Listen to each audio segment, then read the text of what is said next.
Your feedback is important.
Hi, John. How are you doing?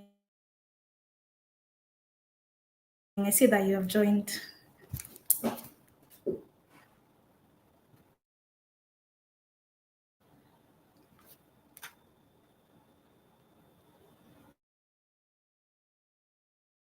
Large number.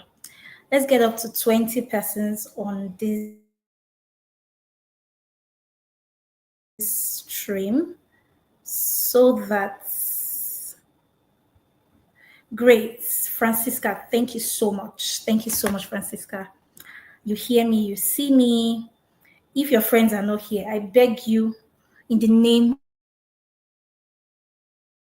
of God, I beg you in the name of here, post the link in their group chats. This YouTube link, post it in their group chats. Let them know that this thing is happening right now, because what you want to do is make sure that you are thriving, but then you're thriving not alone, but with your friends, with your family, with the people you really love. So if there's any information whatsoever you need to share with them, please share with them. Let them get on this call.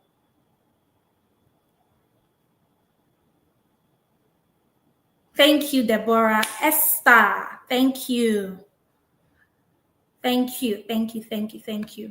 I was hoping that we could get to 20 persons at least so that we know that this is making sense. I'm going to share this to Facebook right now.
Great.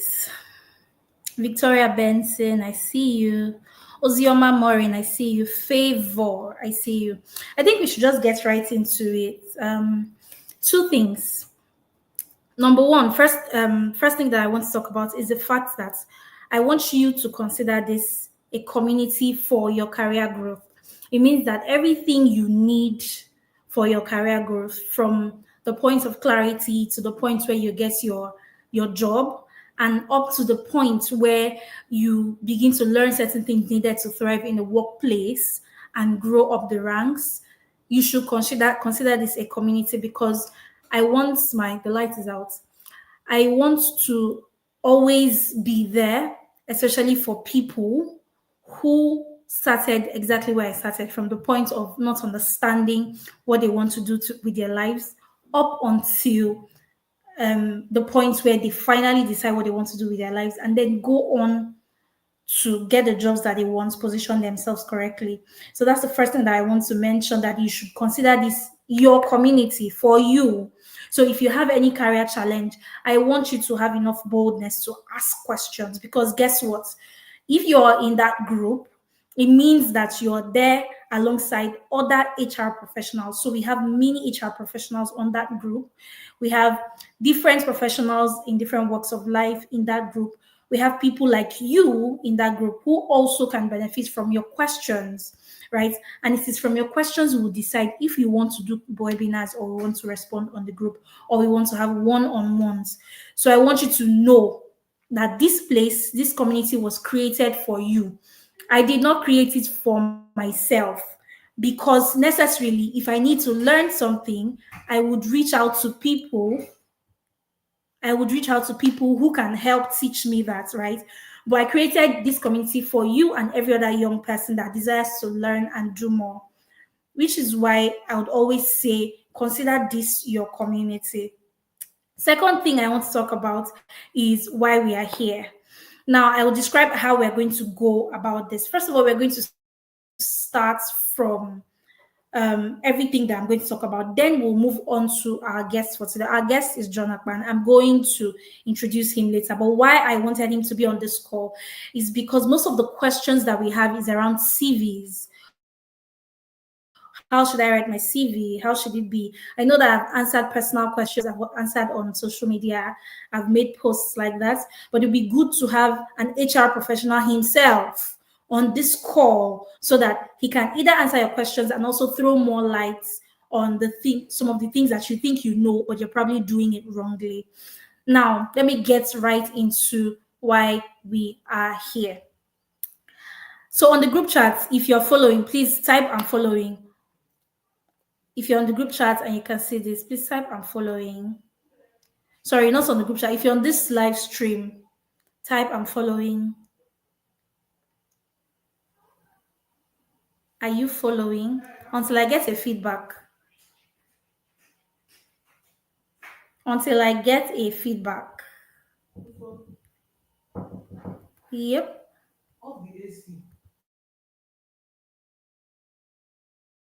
Please give me some time. I will come back to this call.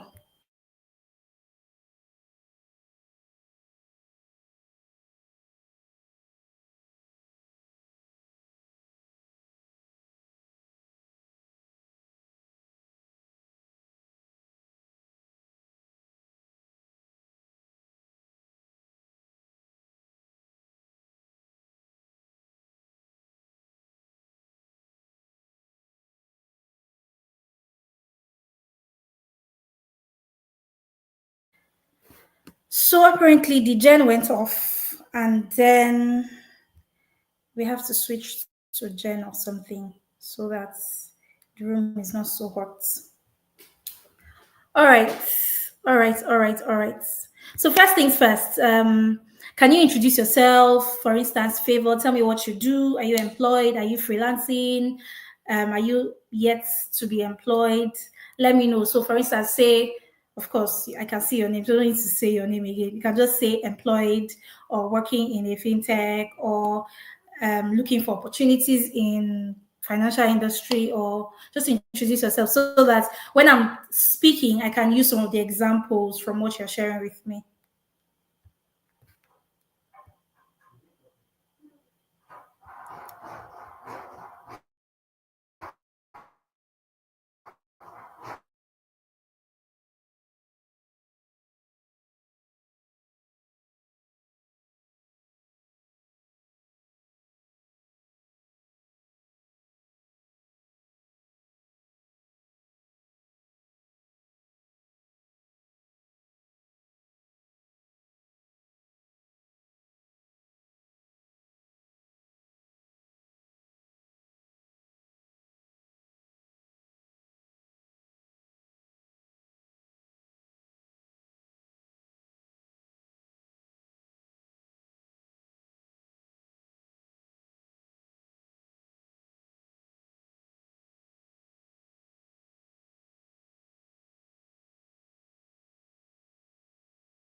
Sorry, guys, I had to switch to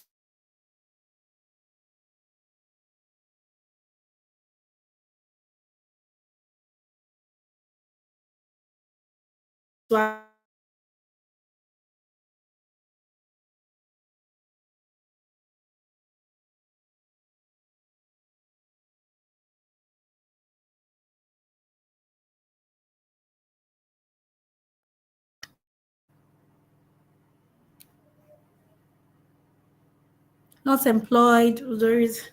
Oh, you're coming from Udori, Maureen. Good to hear from you. Good to have you here as well. So let's delve right into it. So I want to believe that if you are employed, you are probably in your early stages of your career. That's one. Number two, if you're not employed, you are either seeking opportunities or you don't have clarity as to what you want to do. My first nugget, remember that this is a 6-week strategy, and I don't want you to take this session for granted. This is a 6-week strategy, and this is what you're supposed to do. Apply this every week. If for week one, and you can do all of this in one day, you can do all of this in 1 week.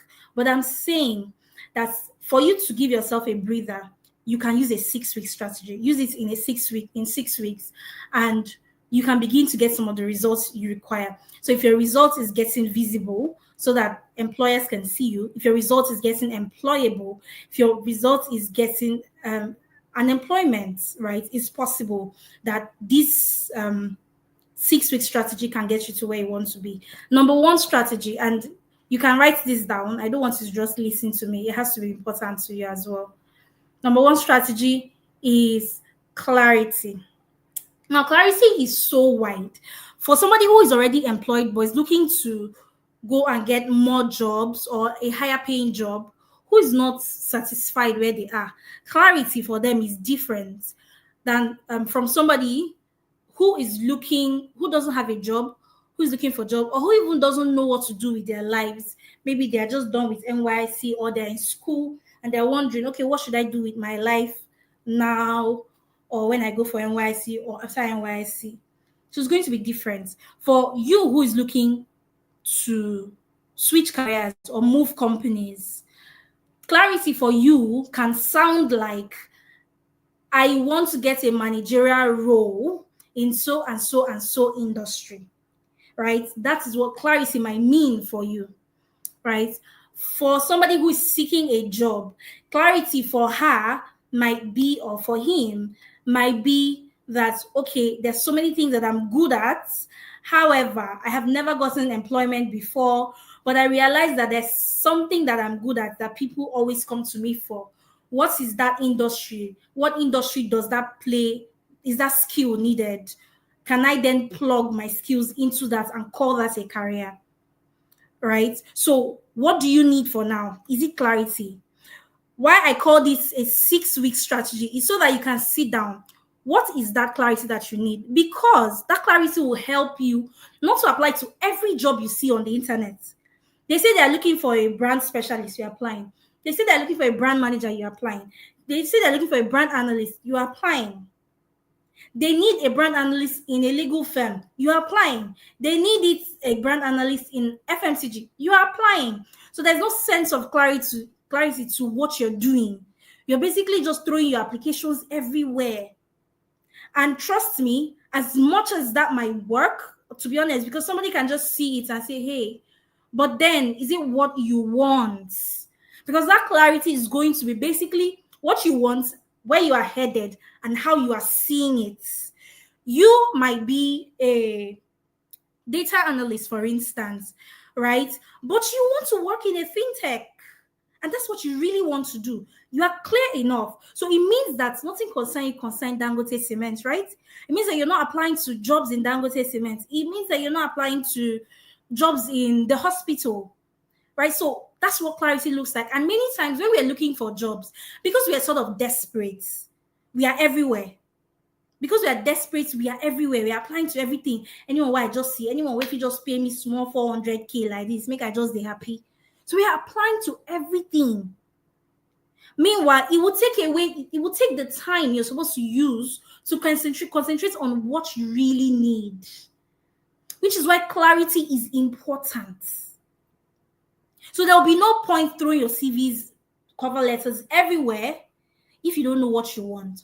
For somebody who does not yet understand their path, you want to sit with yourself, have a conversation with yourself. There's an ebook that I have that basically just talks about helping you find clarity for your career path. So it means that, for instance, Ofon Emmanuel, I can sing, I can write, I can speak, I can do strategy. I love to analyze things. Of course, not the technical way, but I love to sit down on a project and take it from ideation to execution. I can do it. With this skill, you find yourself always thinking, what skill should I be? What job should I apply for? Right? When fresh out of service, right? Some of my mentors were like, "Oh, I think you should be doing HR." Why did they say that?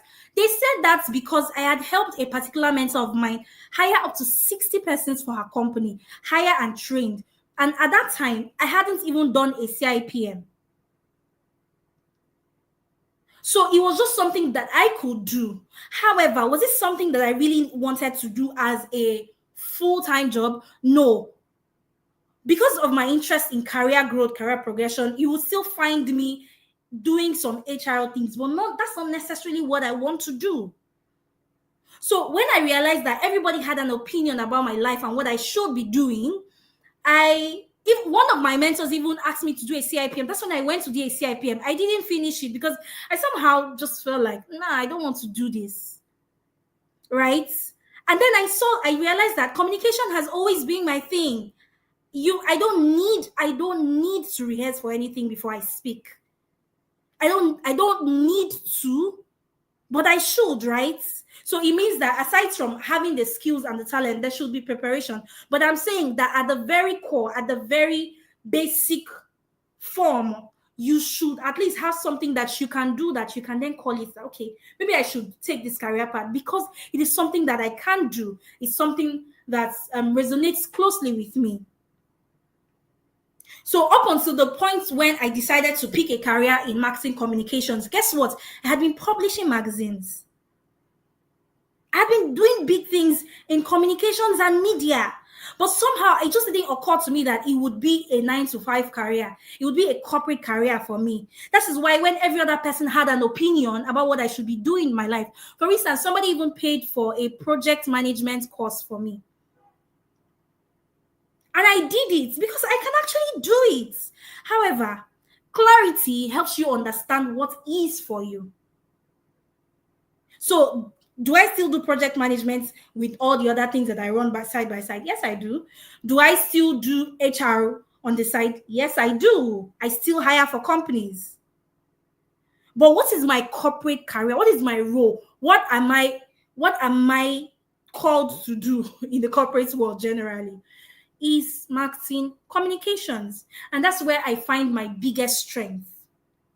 So that is what clarity might mean for you. And I don't want you for any reason to take it for granted. When we talk about clarity, people think it's cliche, but it's not cliche. If you don't understand it, you will be frustrated. For instance, I always say this. I say despite doing the big things during uni, doing amazing things during uni, during NYC, did big things, I still wasn't so sure, which is why I took a job I had no business taking. And that job frustrated me up until the point when they laid me off. Right? So if you skip these clarity parts and you're applying to everything, they say we are looking for social media manager, you're applying, you would find that you are almost frustrated because number one, it doesn't sit naturally with you. It's not when you hear about it, when you're doing the work, it doesn't sit naturally with you. It's not something that resonates directly with you. You don't have skills in it. You don't have talent, because you can have talent in something, but it's not really what you want to chase. For instance, I have skills in HR. I have skills in singing. But do I want to become Messi Chiwon? No, I don't want to do that. Right? So this is very important. If you are following, please type in the comment section following. Following.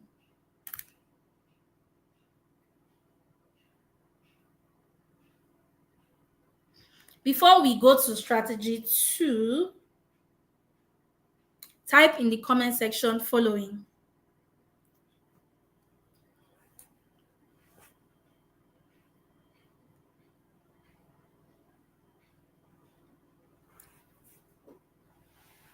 Great.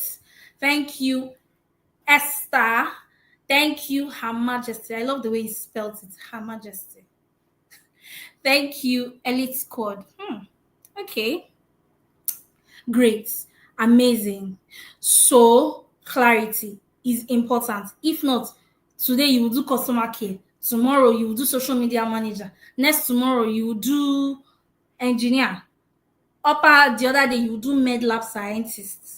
So clarity is very important. Number 2. And remember, clarity, you need to sit with yourself for that clarity. For instance, let me explain what clarity means for me now as a professional who is already doing the work, right? For me, clarity is now, I'm in a managerial role now. What do I need for the next 5 years? Right now, I'm a manager. I'm not a senior manager. I'm a manager, right? If I want to be a senior manager, what would it require? So clarity will be defining what that would be for me and beginning to chase it. So number 2, thank you, Pretty. Hey, Pretty, how are you doing? Jennifer, Victoria, EBA, I see you. Thank you for commenting. Now, number 2, update your application materials. This is why we invited Mr. John Akpan, because I'm sure that more than I have seen, because I am not an HR professional. So for me to have seen CVs that have broken my soul and my heart, imagine what HR professionals see on a daily basis. Just think about it, right? I've seen a CV that has made me weep. Literally, it broke my heart so much because I'm like, I couldn't imagine the level of dumbness. I was like, who would do this, right? But again, there has to be a balance because truly, people, if they don't know, they don't know. There's nothing anybody will do about it, which is why we are here. So that you will know. So that when you're applying with purpose. You're applying knowing that you're doing your part. See, I always say this. So every time I have one-on-one sessions with people, I always say this. I say, when people say, I applied for that job, they didn't call me or whatever. First thing I say is, did you do your parts? Did you do? Because when you do your parts, you can say, it's me. It's not me, it's them, right? I always say, doing your parts makes it easier for you to feel better.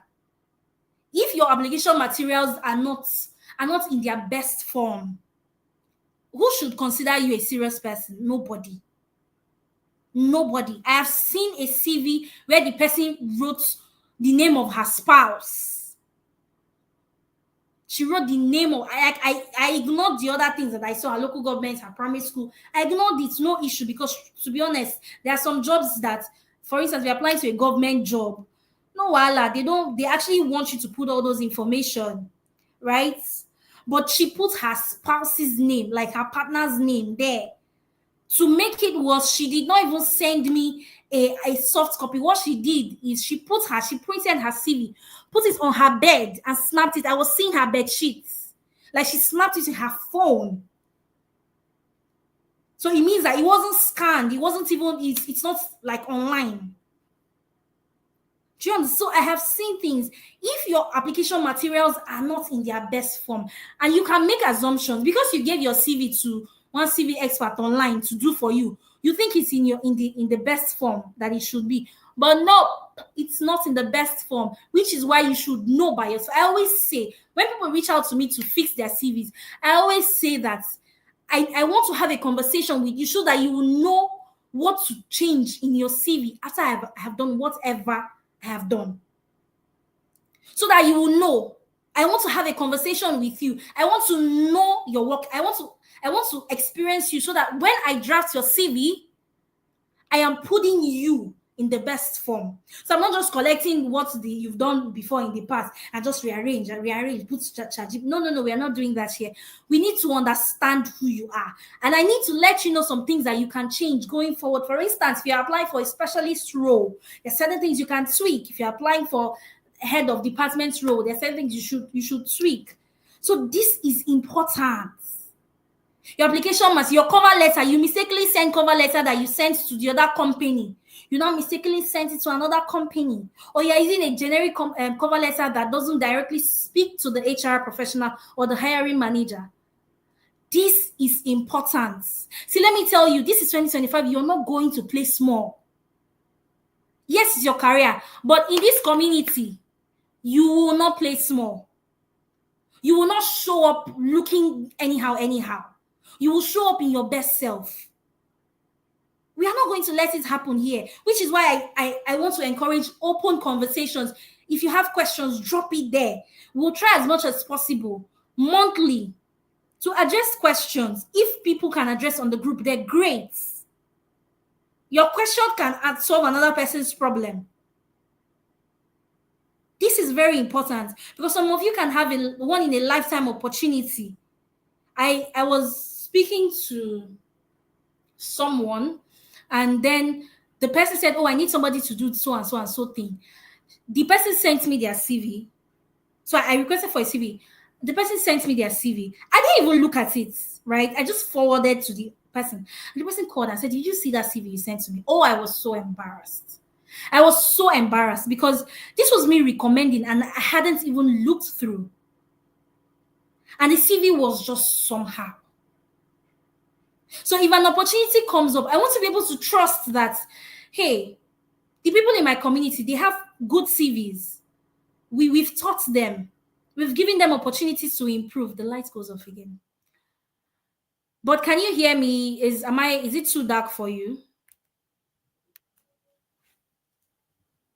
Can you hear me? Is it too dark for you? Can you see me? That's the question. Can you see me? Great. So let me just put on the AC. Hold on.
In this Nigeria,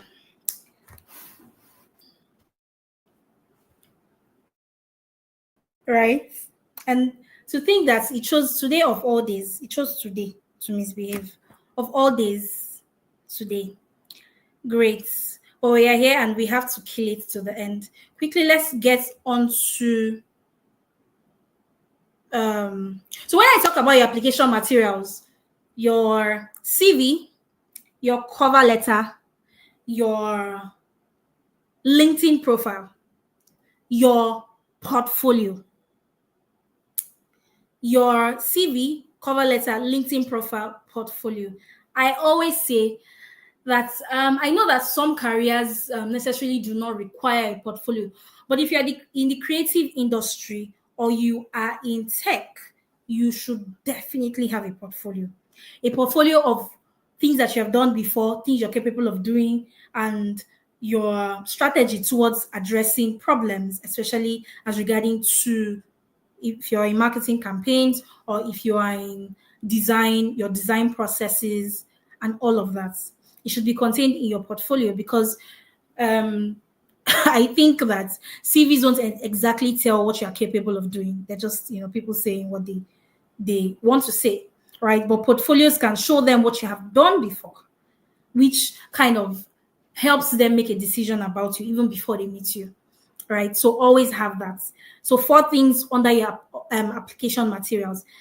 Remember, we said for our week 2 strategy, week 1 strategy is what's clarity. Week 2 strategy is what's updates your application materials. And remember, I said we can do all of these things in one day, do all of these things in 1 week. But why I have decided to call this a 6-week strategy is so that you can have time to work on them, right? So that you can have time to work on them, have time to, think about what you want to do, your clarity and all of that. Number 2,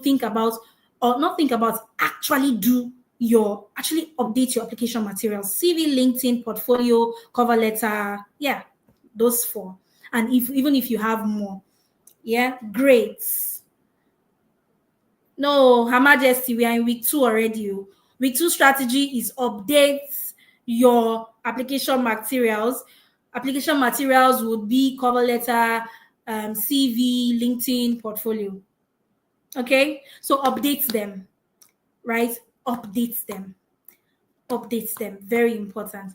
Now, let's quickly move on to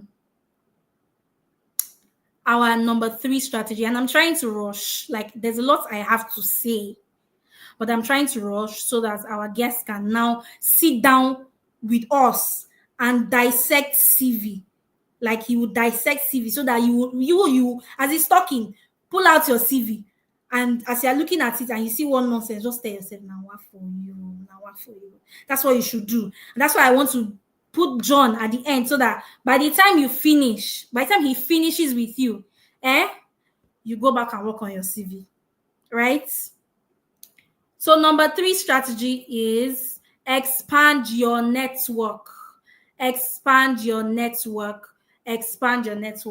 Why should you expand your network? Does anybody need a reason for that? Don't we already know why we should expand our network? However, many times we don't do it strategically. You're expanding your network, but we know they see how they translate, right? It's not adding up. Hi, Mr. John. Only I can see you. Hello. Only I can see you. When it's your time, I'm going to pull you up on the screen. So only you and yourself and your family members know what you can do, right? Meanwhile, you should be attending professional events. That's how you expand your network. And when I always say expand your network, I don't want you to think of networking as something that you only do when you are trying to connect to people who have seemingly gone ahead of you. That is very important. But it's also important to connect with people who are on the same level with you, who are going where you're headed. Many times I have gotten opportunities from, in fact, let me use a very good example is my current job. I got my current job through one of my colleagues. We used to work together in a particular company. And when he left, he recommended me for a job. Somebody just said, hey, we need somebody in brand and communications that can do this. And he said, I have somebody for you now. He didn't need to be a Tony Elumelu to do that. So sometimes we ignore the people that are on our level because we think they don't have anything to offer us. You're not having conversations with them. You're not showing them what you can do. You're not interacting with them on a great level.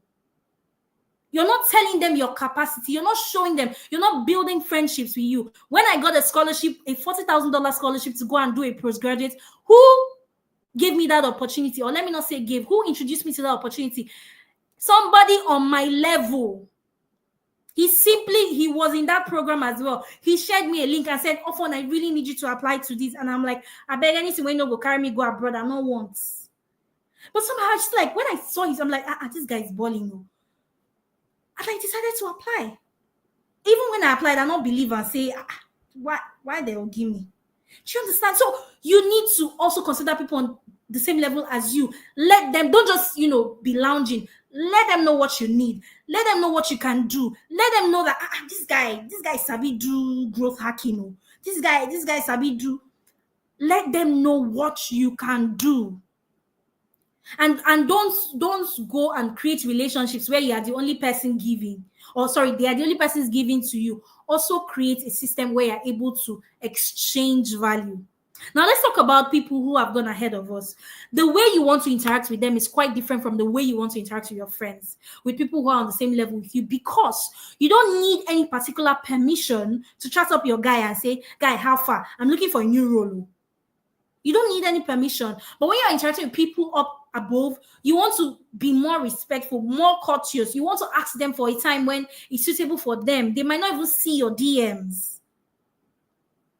It doesn't mean they can't get you to that point. It just means that they might not have as much time. But then also prioritize the relationship that you have with them. Network strategically.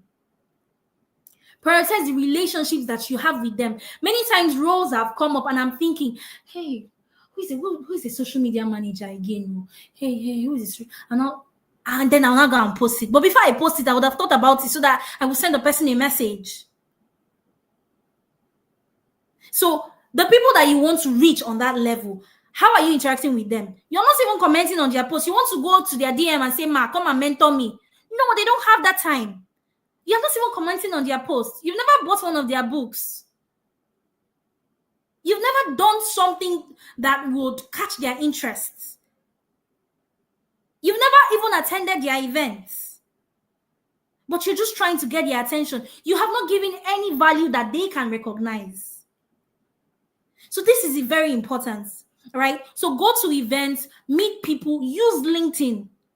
LinkedIn has been one of my... I love LinkedIn so much. After WhatsApp is LinkedIn. Literally sleeping there.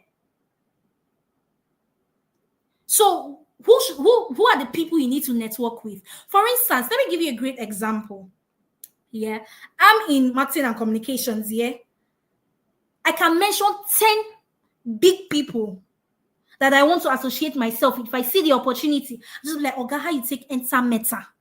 How you take they do this thing? Where would they do with Meta? Right? I can mention 10 of them.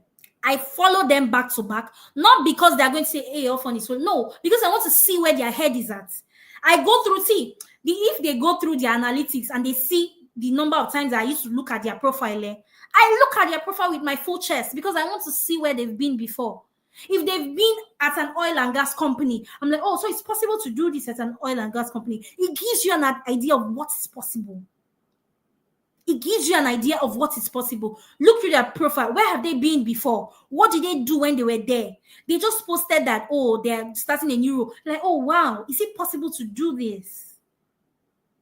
This is very important. Because sometimes the people that you are comparing yourself to, they're not your mates. One time, let me confess, one lady like that, like I had been seeing, because she looks young and everything.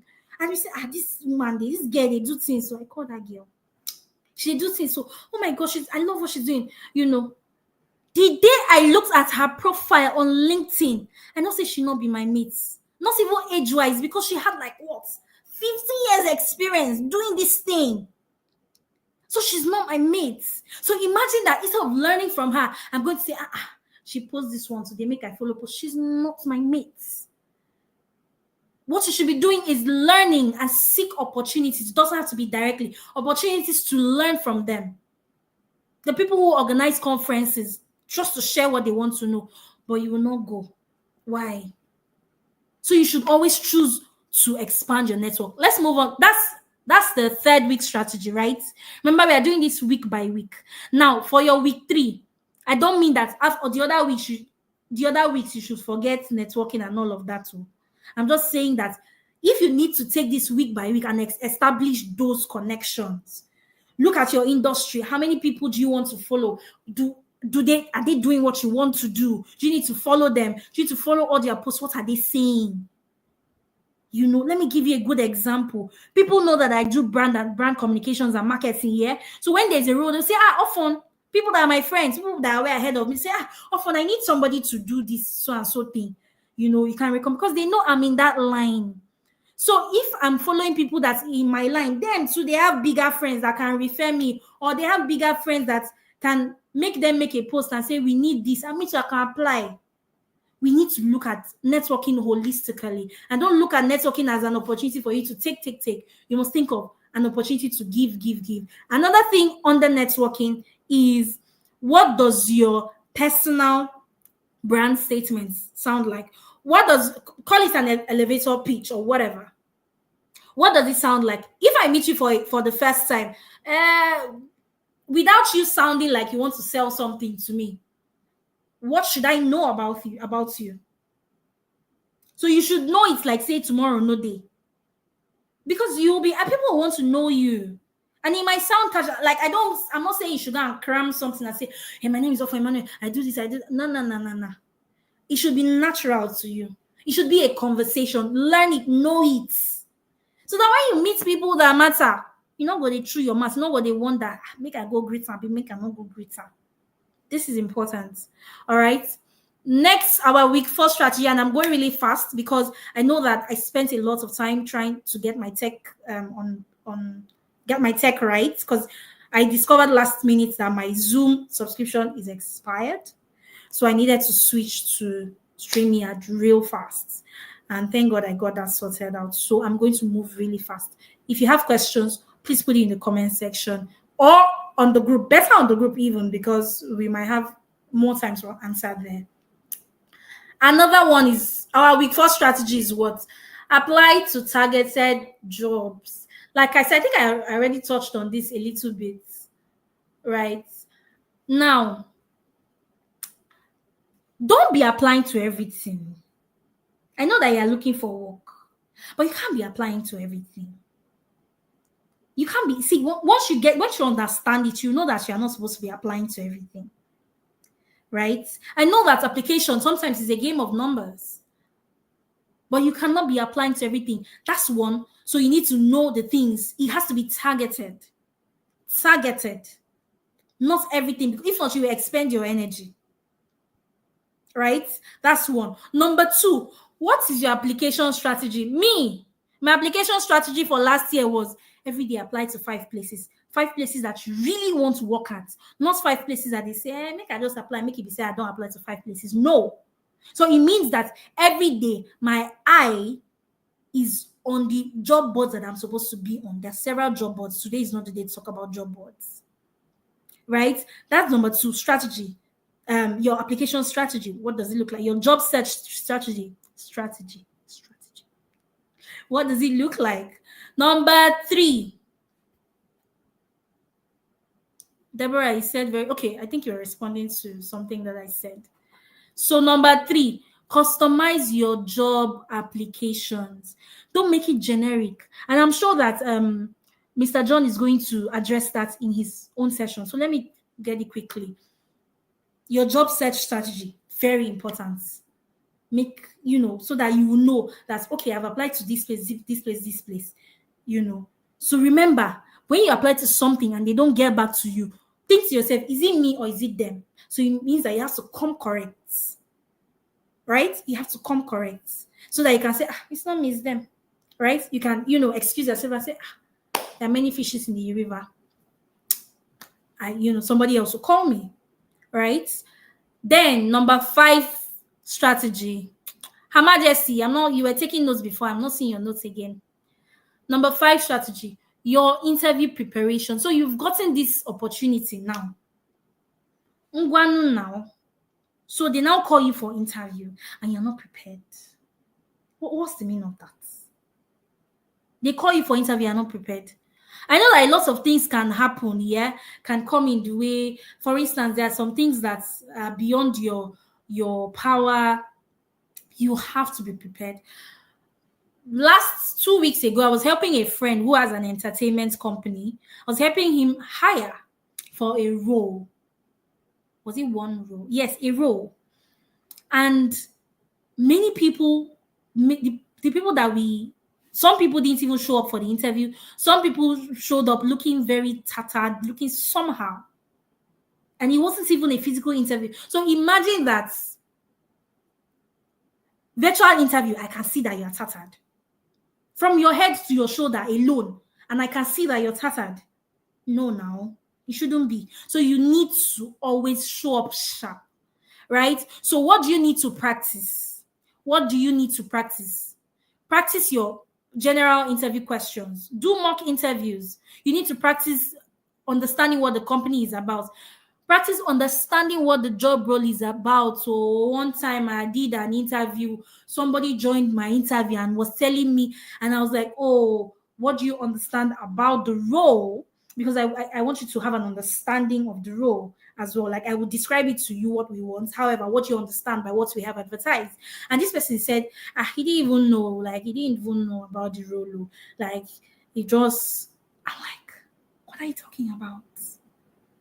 So unprepared, right? So you need to be prepared. Those are the things you need to be preparing for. Those are the things you need to be preparing for. You cannot show up haphazard. No, we don't do that here. In our community, we don't do that here.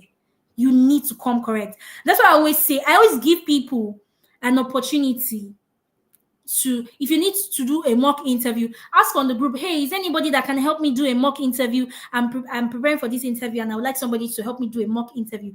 Please ask questions. If I'm not available, I told you, there are many professionals on that group. I know my friends personally that are there, that they don't even need to be on this group. They are fine. They're doing okay. But they're on that group to just, mingle with other professionals. And you should ask your questions. I know that we don't open the group every day, but the days that we do open the group, please ask your questions. Don't be shy about it, because you're not only helping yourself, you're helping others that are shy. Okay, so my last is this week 6 now, and I'm trying to finish up as quick as possible so Mr. John can come up here and blow our minds. And see, me, I need him when Mr. John is speaking. Just put your CV beside you like this and be saying, oh more. And when he says one thing and you realize you mess up, you say, oh more. He says another thing, be like, oh more. That's what you should be saying. No? Or you say, wow. That's what you should be saying, right? No wahala. So my last strategy for week 6 would be always reflect. Always reflect. Always reflect. If you applied for something, they didn't get back to you, or you went for an interview, they didn't get back to you, reflect. Go back and say, what did I do? Number one, of course, follow up, right? If after 2 weeks they've not responded to your interview or gotten back to you, follow up. Know what's happening, And many people can say, oh, if you follow up, you look desperate. Are you kidding? Let me tell you, one of the jobs that I got, a job that I got in 2021. Yeah. I got it by following up. They were no longer hiring for that role. Why? They said, oh, they're hiring right now. They're no longer hiring for that role. They have internal this, internal that. And I said, okay. I called again the next week just to be sure. And they're like, oh, it's true. That department really needs so-and-so person. Oh, we think you should come on board. That's how I got the role. So don't listen to people that say, oh, you look desperate. No, my dear, follow up. Because remember, sometimes they have other candidates in mind. For instance, I was hiring for a role, and the person's salary expectation was higher than what we were willing to pay, right? And so we had to let the person go. So we started advertising again. Imagine that the person we finally offered the role, imagine that the person didn't reach back and say, and that was the second best person. So always follow up. Try to follow up. Okay. Number 2, that's number 2. Number 1, I said reflect. Number 2, follow up. Number 3, make sure that you are learning. And this is not anything that is external, it's internal. Make sure that you're learning from every seat. When I say that, there's barely any week, any month that I don't have interviews. I'm not joking. I have my own interviews for my own job, not for other people. Like, of course, I do that to help people hire. But for me, you know why? Because I always want to benchmark. I always want to know what's happening. Like, when they ask me a question and it's difficult for me, I want to go back and say, hey, this question that was difficult, let me go and learn it. It's a learning experience. It is a learning experience. I attended one interview and somebody said, oh, what's brand architecture. And I'm like, I only know brand archetypes. So I mentioned brand archetypes to him. I'm like, what do you mean brand architecture? I was talking with full confidence, of course, in my mind, only for me to take a course. And I realized that, there's something like that. So you must always learn from everything. Even the way the interviewer spoke to you can be a learning moment. For instance, I did an interview in November last year, and the way the interviewer spoke to me, I learned. Guess what I learned? I learned that I never wanted to work with that kind of company. That's what I learned. The way she spoke to me, they spoke, because it was more than one person. The way they spoke to me, I learned. And what I learned is I didn't like the way I felt in that interview. That interview, that they don't know me.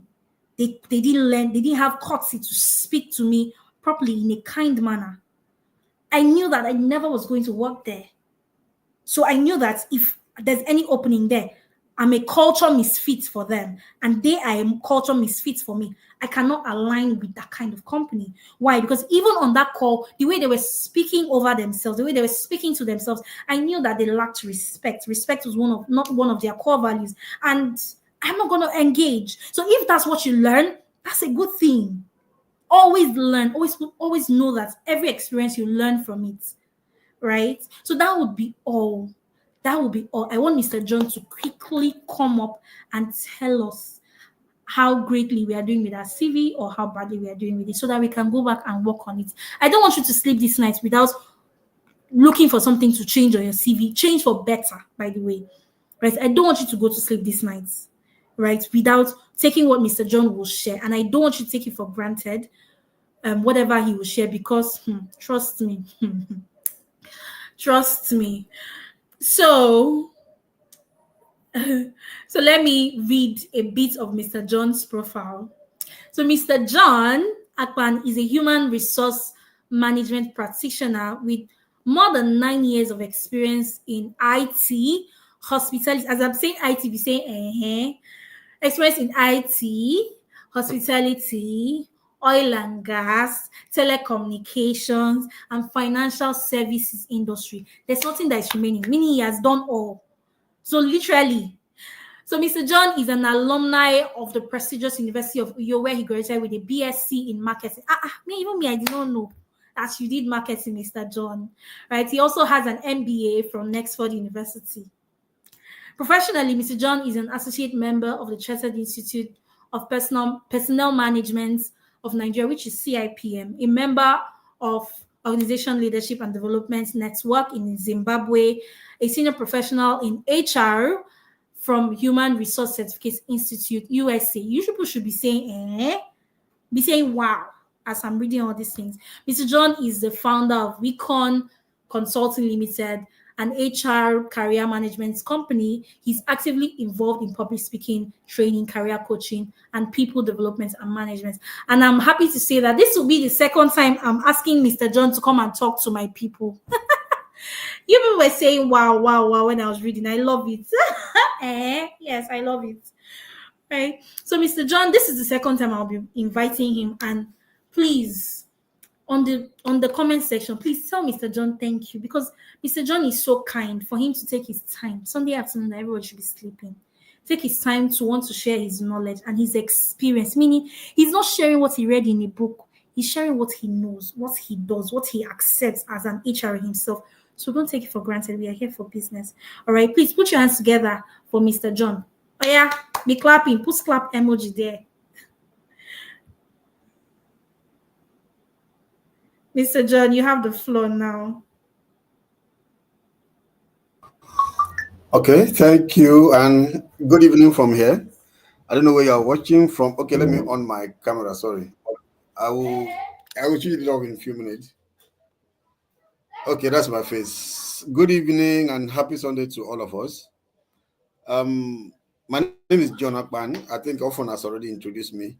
My name is John Akpan, and I'm an HR practitioner with very few years experience. Just little more than 9 years experience. And like she said, I've worked in the IT. I actually started in the information technology industry.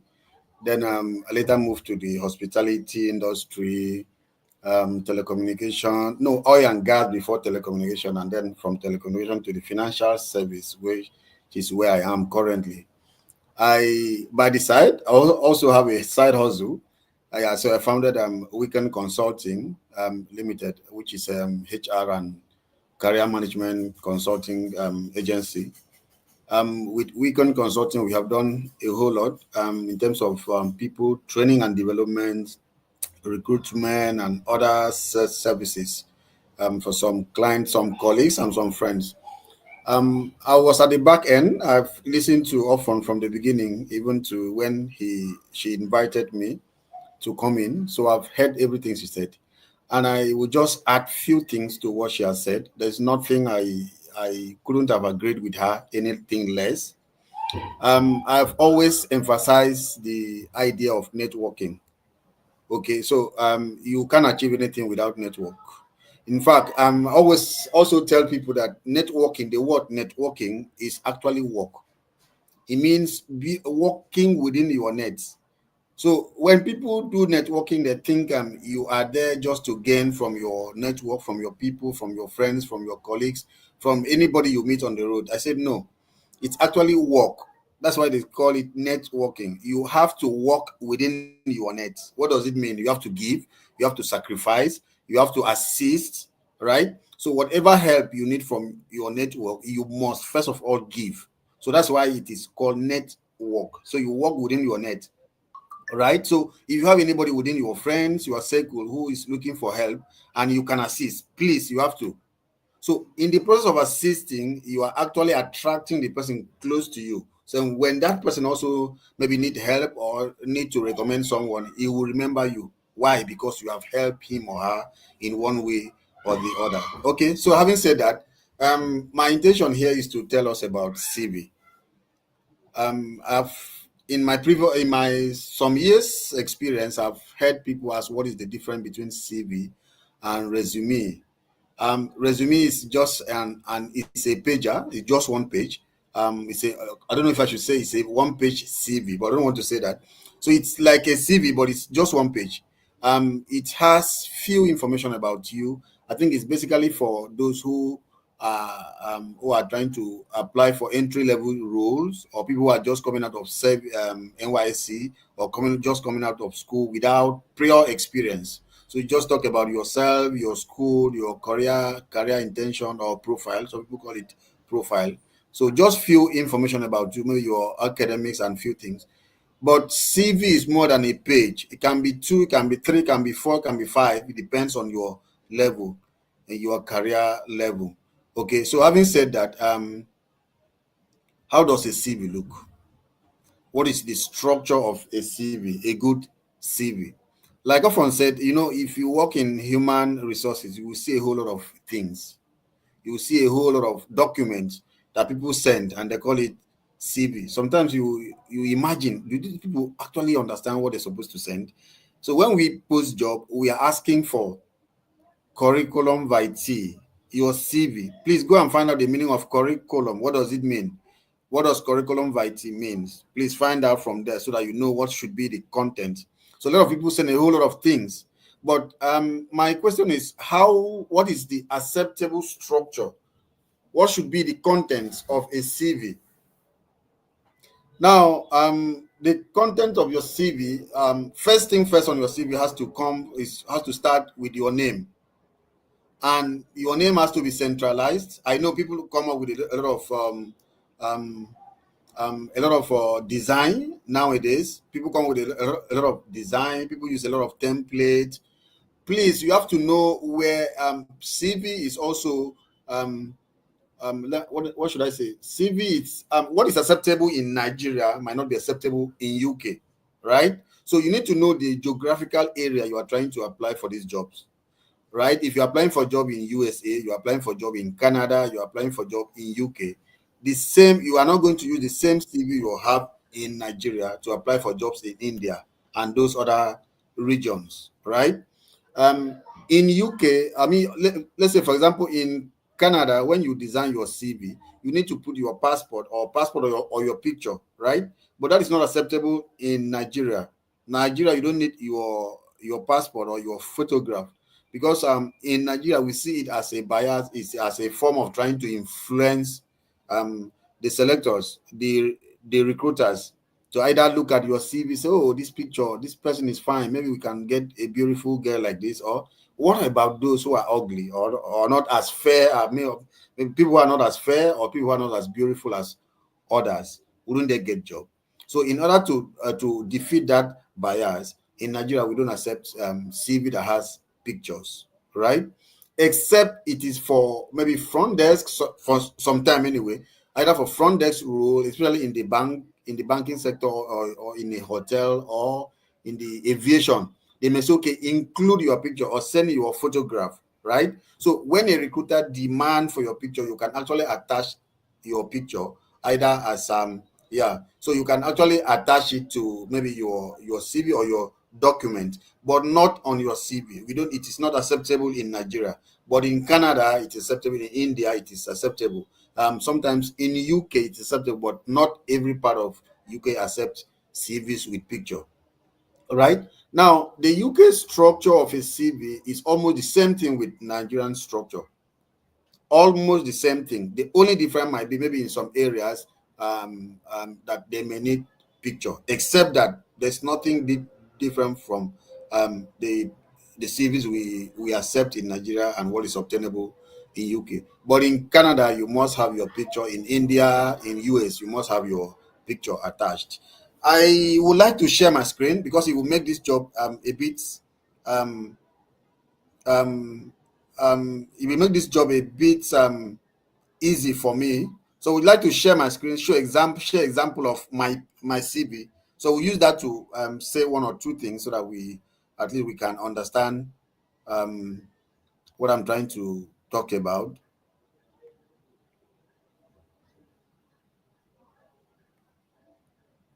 So permit me to share my screen, please. Just a few minutes.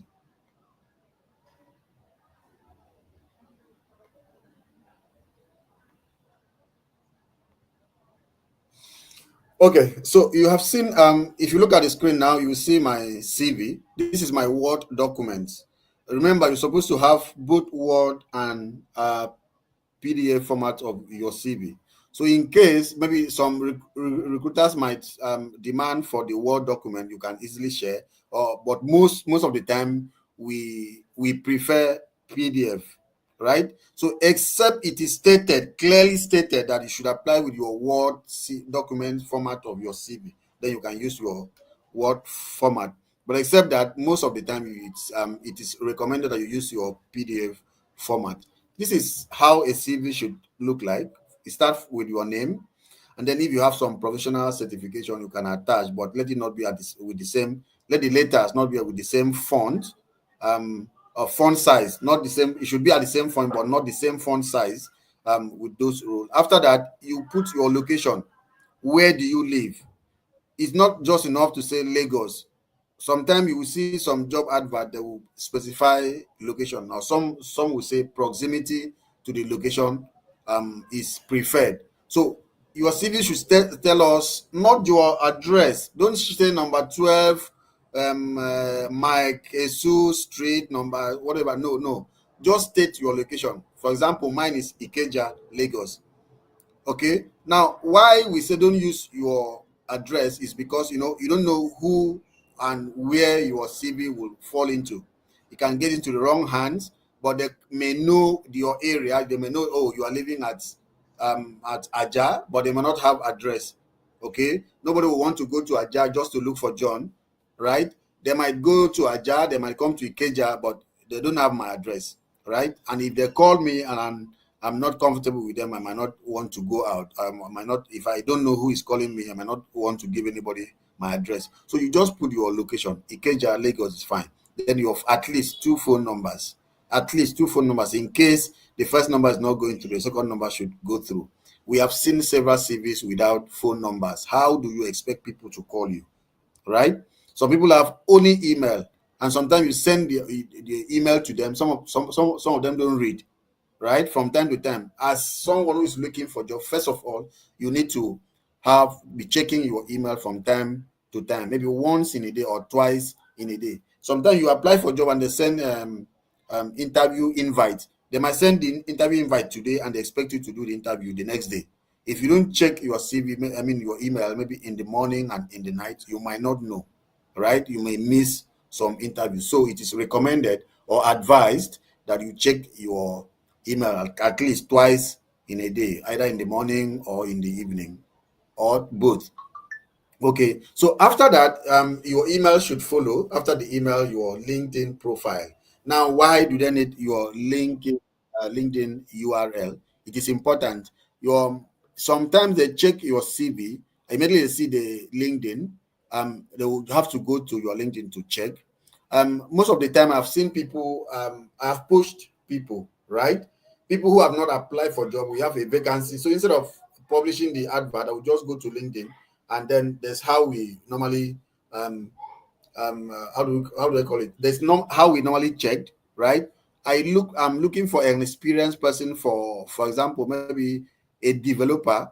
If I need a developer from, let's say, from I don't know what company I should use. Maybe I need a developer from Guinness. I can easily go to Guinness page and check some people there, right? I can go to Guinness page on LinkedIn and check their staff, who is handling what, who is doing what at Guinness, and from there I can poach people. If I don't want to do that, I can also see maybe like some influencers who write about one thing or the other, maybe something that's similar in the industry that I want to push. I can go to those influencers and look at people who comment, where do they work? No, so that means you have to update your profile on LinkedIn. So this is why LinkedIn is important. Again, LinkedIn can also serve as your CV. Some people might not have access to your CV, but they just go through your profile on LinkedIn and say, okay, this person has the kind of experience and in the sectors that we want. They will put you from there. So that's why it's recommended that you have your LinkedIn URL on your CV. Okay, now after that, the most important thing is so what some people call career objective. Some people also call it profile, right? I think I prefer profile instead of calling it career objective, because career objective should be to you, not on your CV. You are the only one who knows what you want in your career.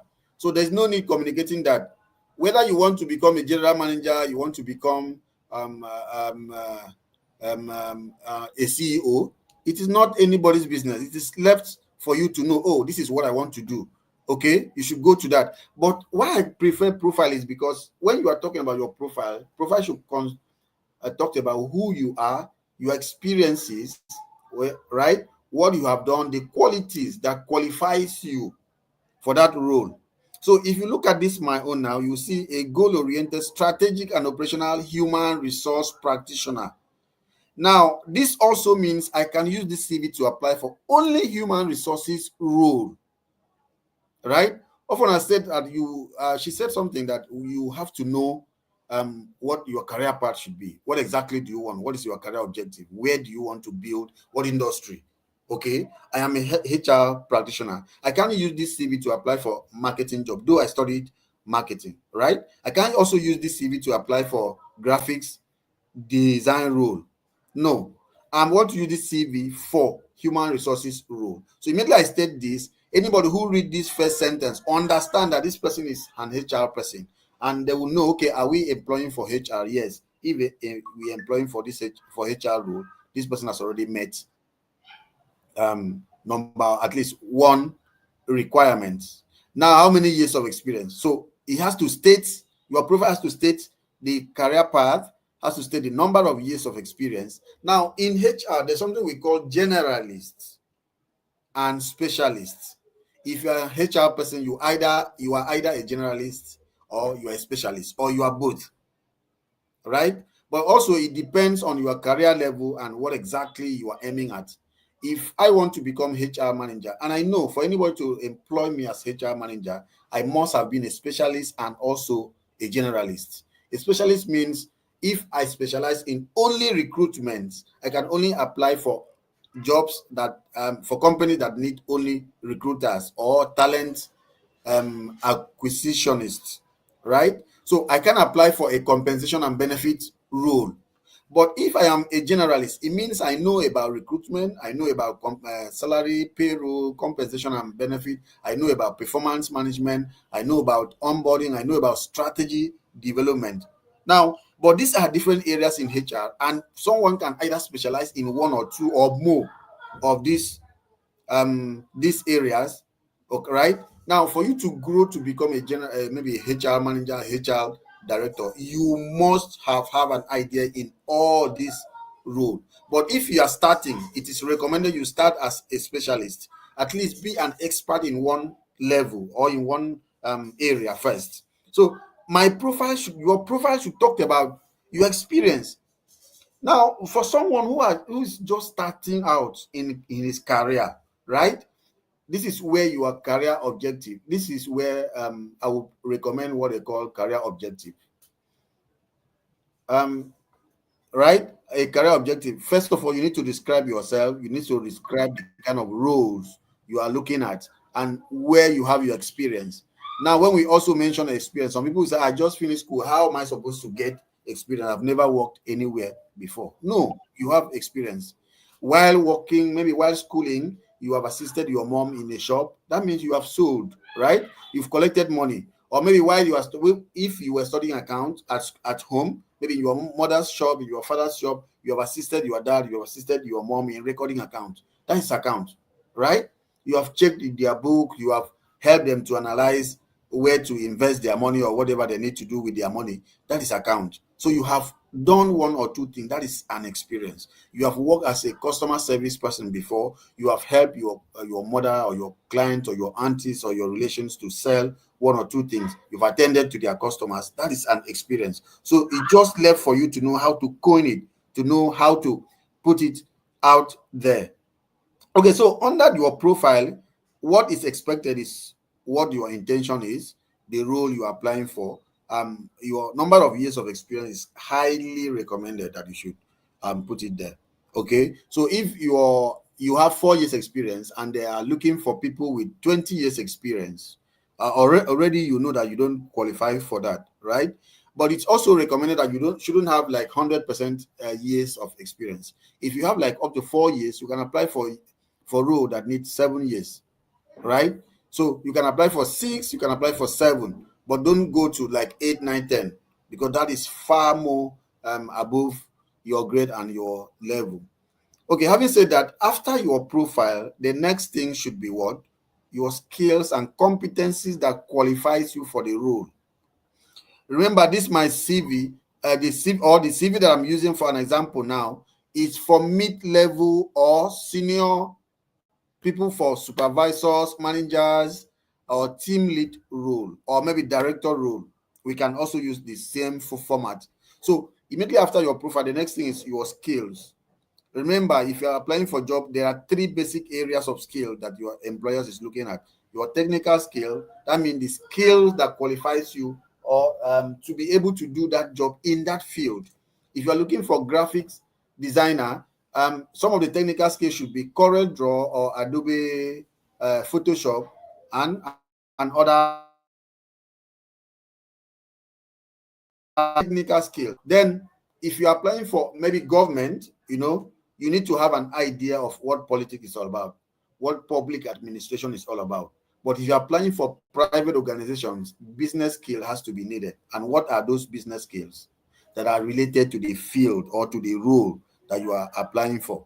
So you need to understand what are the business skills. For example, someone who's applying for mass communication should know about graphics, should know about branding, right? Should also know about sales. Yeah, should also know about marketing. Should not know about mass communication. How do you speak in maybe in the radio, on TV? Should know about how to book maybe spaces in the newspapers, in the media, right? That's for someone who is maybe applying for mass communication or stuff like that. Now, for someone who is applying for maybe a mechanic role, you should also know some technical skills or those technical skills that qualifies you as a professional in your field. So in my own field, these are some of the technical skills, which is recruitment and selection, onboarding, okay? Compensation and benefit. This is why I said that I'm a generalist, have done this before. I've done compensation, benefit, payroll management, right? You can't say you're an HR person or you are applying for HR manager role and you say you know nothing about payroll. No, no, no, no. You have to, because if even if you are going to be an executive or a team lead to manage payroll sector, you need to understand in case that person make a mistake, you should be able to manage or supervise the person. So compensation and benefit is a technical skill in my field. Then human resource operations and administration is a technical field in my field. Training and development, performance management, those are some technical skills. Now the business skill, organization development and HR strategy and support, leadership, communication and presentation skills, right? Problem solving, analytical and decision making, that has to do with Excel. Can you make use of Excel? Now, apart from that, we also deal with technological skill. Now, no organization really want to employ anyone who doesn't have a basic knowledge of Excel. A lot of people will tell you, oh, I can use Microsoft Word, but I cannot use Excel. No, it is mandatory now because almost everyone make use of Excel. Where do you input data? Where do you analyze data if you can't use Excel? So you need to use Excel. You need to know how to use Microsoft Word. But apart from that, there are some HRIS, which you call Human Resource Information System. Those are softwares. There are several of them. But me, for now, have used Shaw HRM, which is a HR information system. It's an HR software. I can use Shaw HRM. I can use Seamless HR. I can use Microsoft Dynamics. I can use Learn HR. Those are different HR softwares. But not every HR can use like all these four or these three that I've mentioned. If you can use one or two, you mentioned. If you can't use any, that means you shouldn't go for maybe supervisor or managerial role. You should apply for entry level role that will enable you to learn the HR softwares, because it is one of the skills that are needed. And now the Microsoft packages that I can also use, your ability to use internet, especially Canva. Canva is a graphics package, but as HR you make use of it from time to time. Now, when you talk about your skills, the next thing should be your key career achievements. But this key career achievement is specifically for people for managerial role, supervisors role, especially for people who have from 4 years experience and above. You must state your career achievement. What have you achieved in your previous place of work? What did you do? What are the initiatives that you introduced? What did you help the company to achieve? How did you contribute to the organizational objectives? Right? So you have to state minimum of 5 career achievement. What have you achieved in your career so far? Maybe in your previous places of work, like I mentioned. What did you do? And now this is one of the first few questions that they will ask you in your during the interview. They will go to your career achievement. If you say you have, like me, I stated that I've reduced employee turnover by 23% in the first year and improved employee retention. This is a need. I couldn't have stated this if I did not do it, right? So the question then will come, okay, you just in your CV you say you have helped the company to reduce employee turnover. Please, will you tell us how you were able to do that and how did you measure your achievement? So they will ask you that. They want to confirm, oh, since you say you have done it, how did you do it? So they want to be sure that you'll be able to do the same thing, because employee turnover, especially nowadays, is a basic challenge that a lot of companies are having. You see where a company employ people in 1 year, 6 months, they move. They move from one company to the other. They will complain, oh, the salary is not enough, or some will say, oh, the company is toxic, right? They will talk about that. So it becomes challenges to a lot of companies. So, and mind you, your CV is a marketing tool. Your CV is trying to sell you. When your recruiter will be looking at your CV, you will not be there to explain one or two things to them, to tell them, oh, I am a good person. If you hire me, I will be able to do whatever you want me to do. Please hire me. Your CV doesn't have mouth. You won't say that. So the things you put on your CV are the things that will speak on your behalf. So you should be able to sell yourself. Use your CV as a marketing tool, that you are using it to sell yourself. Now, how do you sell yourself to organization? First of all, you look at the job description. When a company place an advert outside there, what they are looking for is someone who will help them to solve problems. So what are the problems the company are having? They will put it on your CV. I mean on their on the job advert. So you have to tailor your CV to be able to solve those problems, right? So for me to have put that I have helped the company to reduce employee turnover, it is because I know that is a major challenge that a lot of companies are having now. And I have seen it. A lot of companies will talk about, will mention that they need someone that will be able to retain, create an enabling environment that will be not only able to attract and recruit the right people, but they should be able to retain. Now, I have stated in my CV that I can help you reduce employee turnover. Why? Because I've stated here that I've done it before. So they will now ask you, what did you do that help you to reduce the employees turnover? So one of the first set of questions that will come if you are an experienced person will be basically from your career achievement area. Whatever you stated that you have achieved, they will ask you questions in those areas. I have boosted organizational capacity through facilitation of training and onboarding programs. So the company that read this, or a recruiter that read this, will say, okay, this person said he has boosted company's capacity. How? And on that CV, I've also stated how I did it. So before they even ask me that question, my CV has answered it. So they will only ask you the question to confirm whether you were the one that wrote the CV. Have you seen that?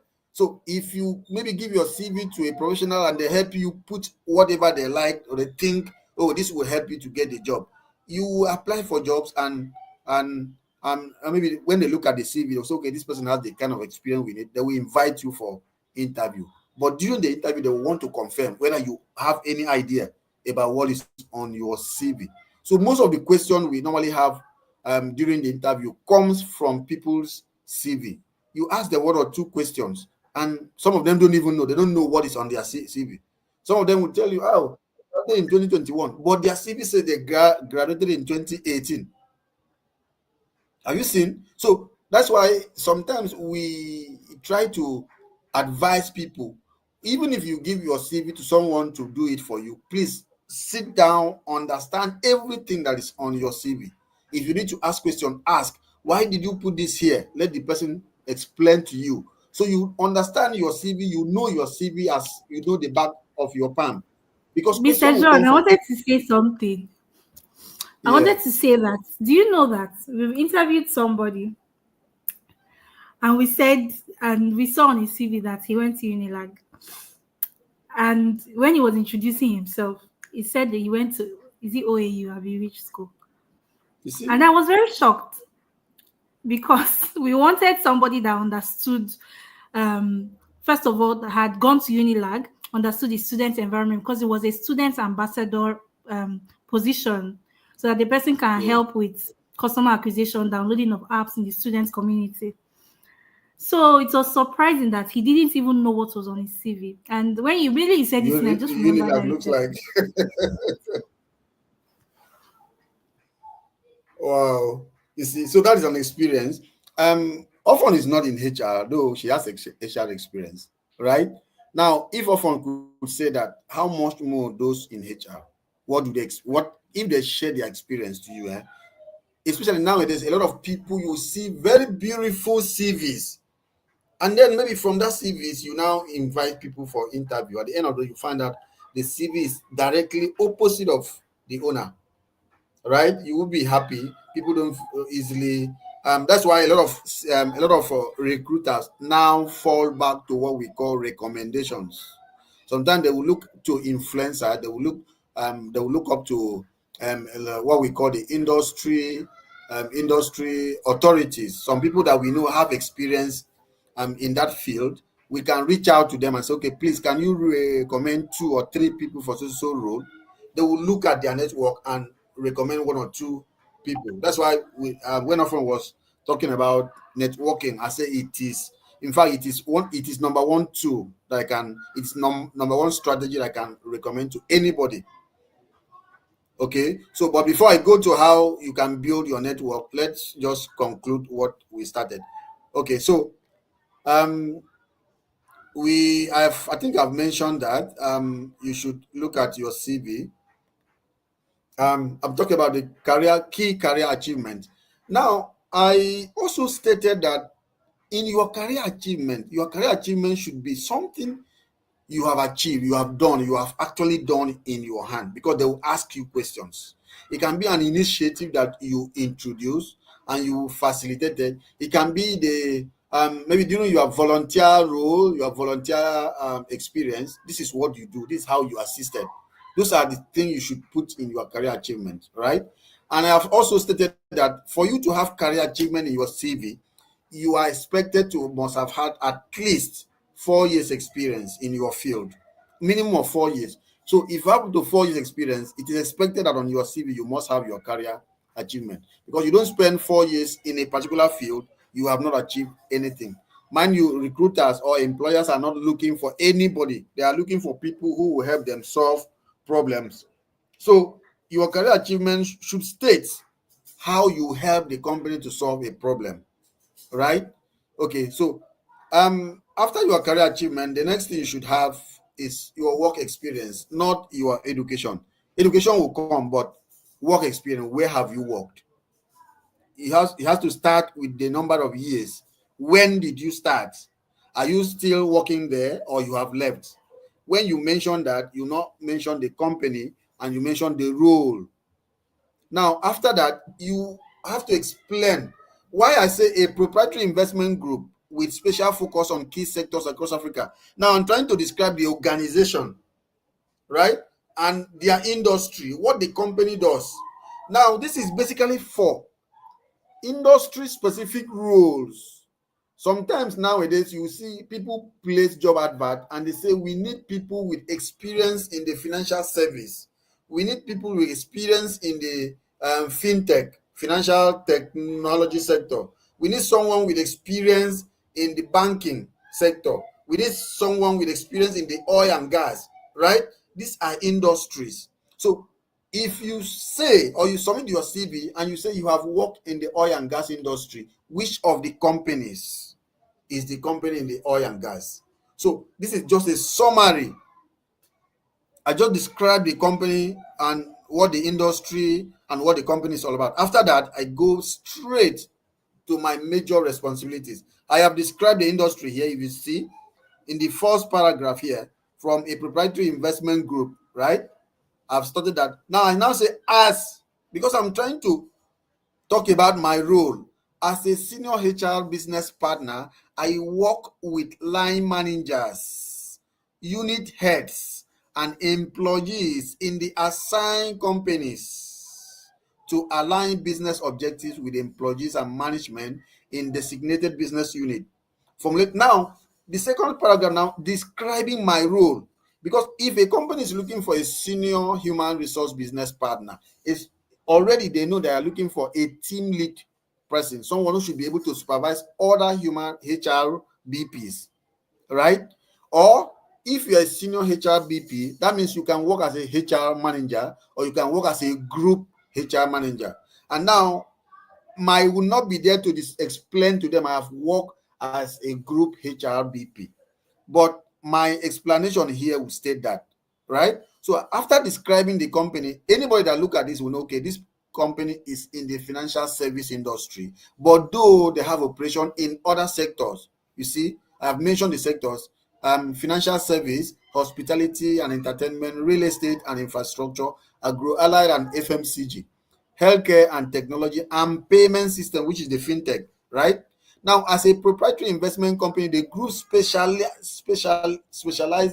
Okay, the group specializes subsidiary companies across choosing sectors, offering strategic investment solutions and unlocking value across emerging and frontier markets. Right. So I've stated that this company have presence or operation in several sectors, and I've mentioned those sectors. That means since I have worked as a group senior HRBP, one, I can work as group HR manager or group head of HR. That is what this talk about. And now being having worked in a group that has a several industry experience, it means I can work in any of these sectors, whether it's in the real estate, agro-allied, healthcare, technology, fintech, hospitality, right? Financial. I can also work in the bank. That's what it means. That is what I've told the recruiter on my CV, just by describing the company I've worked with.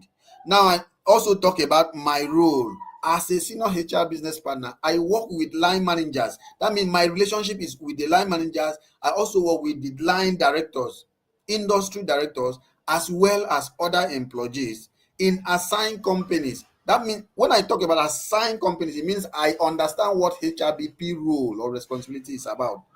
And I've also explained the model of HRBP that we practice in my current organization. Because HRBP, there are three different models of HRBP. We can do functional, we can do regional, and we can also do units, right? So I've also described that in my present organization, we are using unit model, right? So I am not there to explain to them, see. My what I've put on my CV has explained almost a whole lot of things, except that the recruiter does not understand what he's looking for. But every recruiter that understands what they are looking for, immediately looking at my CV, they understand my position, they understand my level, they understand my experience. I don't need to explain to them. Now, having said that, I also know that a senior HRBP, your duty is to supervise other HRBPs. There are junior HRBP, there are senior HRBPs. And now, if you can work as, or you have worked as senior HRBP, it also means you can work as HR manager, you can work as group HR manager, right? It also means you can also supervise other HR and other employees. So that is what this has explained before. Now I now talk about my responsibilities in that organization. What do? I conduct weekly. Please mind you, when you are trying to explain your responsibilities in your organization, it is recommended that your first word on your sentence must start with the verb, the action words, what you have done. I did, I conduct. Now, why is this sentence not in past tense? Is because this is what I'm currently doing. I am presently in that same company. You can see January 2024 till to present. So you can't put this in past tense. If it's in my former organization, like I said, conducted, that makes it past tense. I did. Right? So your tenses is also important on your CV. Compensation and benefit. So I explained that compensation and benefit administration for the group, managing over 200 employees' benefits, payroll, and salaries using seamless HR system. Serve as internal HR consultant to the line managers, unit directors, and other employees in the provision of HR guidance. Consult with line man. You see, so your first word in your CV has to be a verb, and you have to watch the tenses. You cannot say I work as HR manager in the organization that you left like 3 years ago.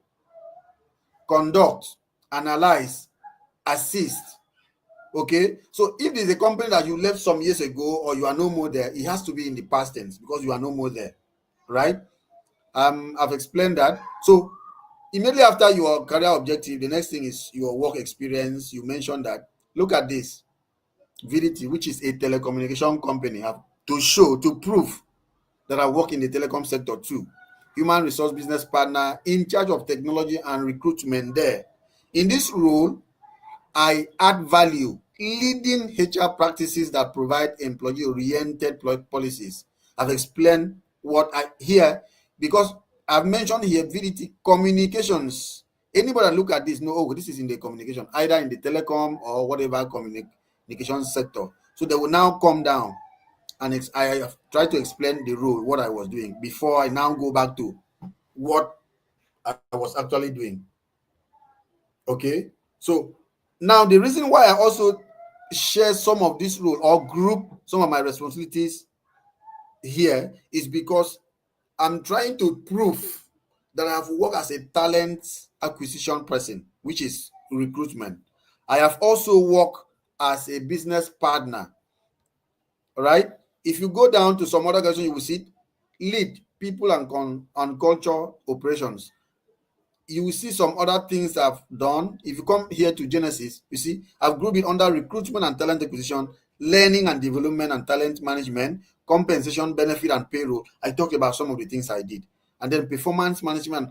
Now with this CV, the recruiter does not have to call you to say, your CV says we need someone that has experience in talent management, but with your CV says that you only work as a recruiter. Can you justify that? Maybe they will ask you that, right? My own, I have stated where I have done this role, this experience that I say I have experience in this role. My CV has stated where I did it and what I did. So an experienced recruiter does not have to call you to ask you one or two questions if they are really interested. By mere looking at this, they know, oh, this person is a generalist, or he can work as a supervisor, can work as a team lead, can work as a manager, can work as a group head of HR. Right?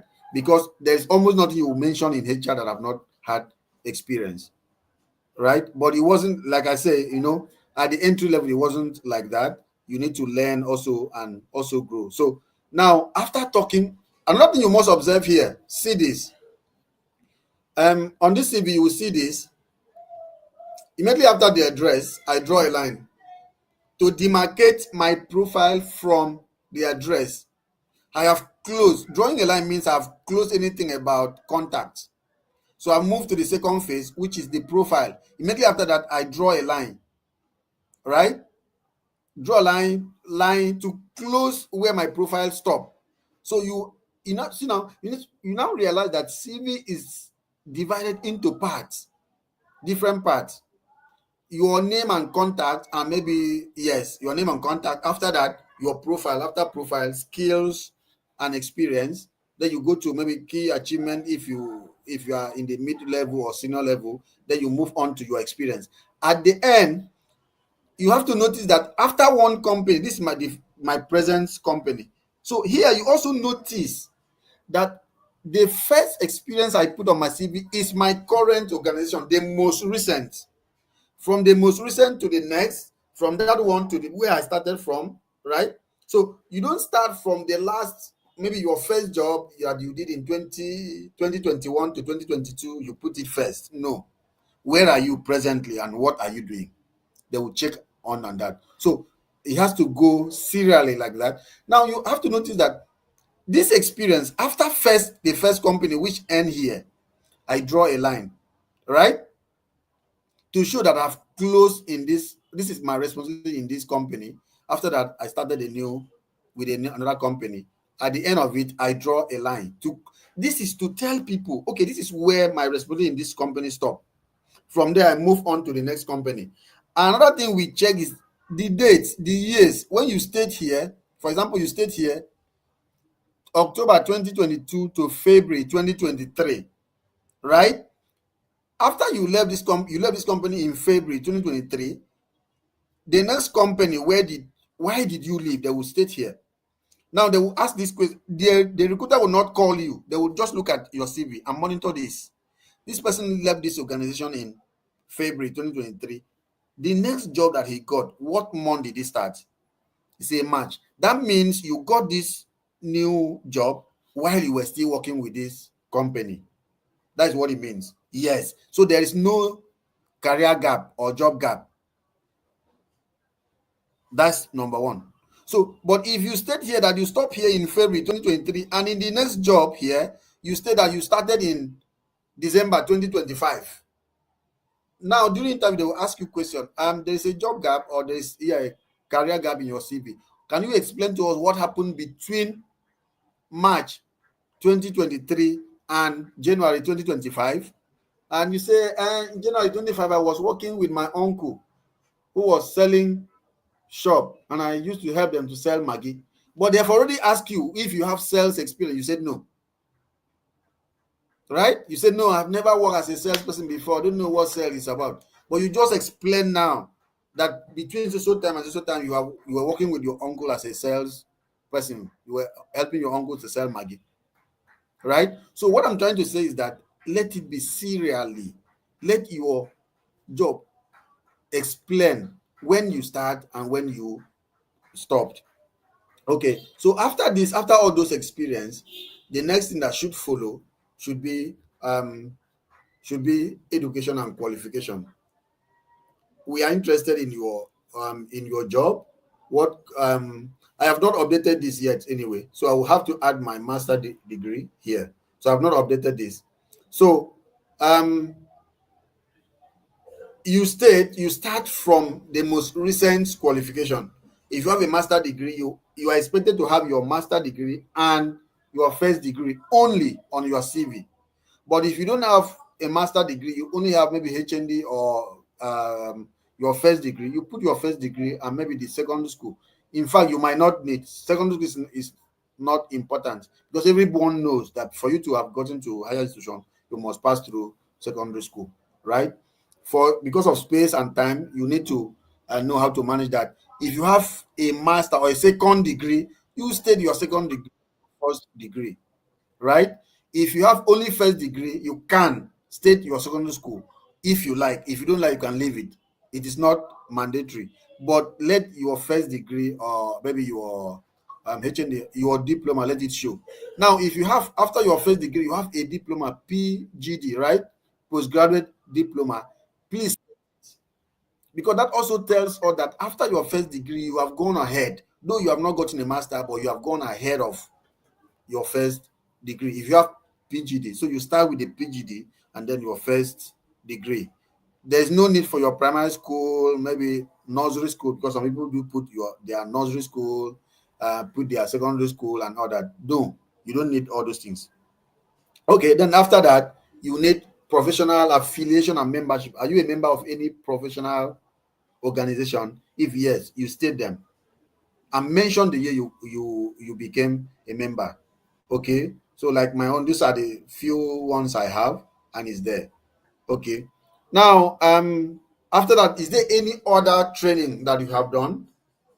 Maybe while working with your previous organization, they send you on training, or you sponsor yourself in some training. You can state them here. And then referees. Some CVs we normally see, people say hobbies. What is it? There's no need for hobbies.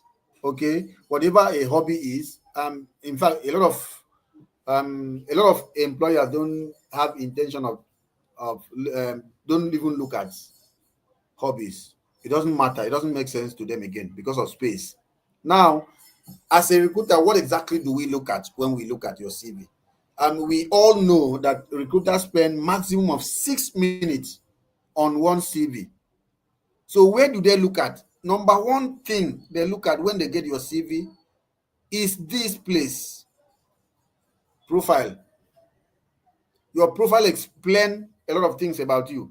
So if because here your profile summarizes everything about you, the number of years of experience, the kind of role you are looking at, and they want to look at some technical words that qualifies you as a professional in that field that you claim to be a professional in the field.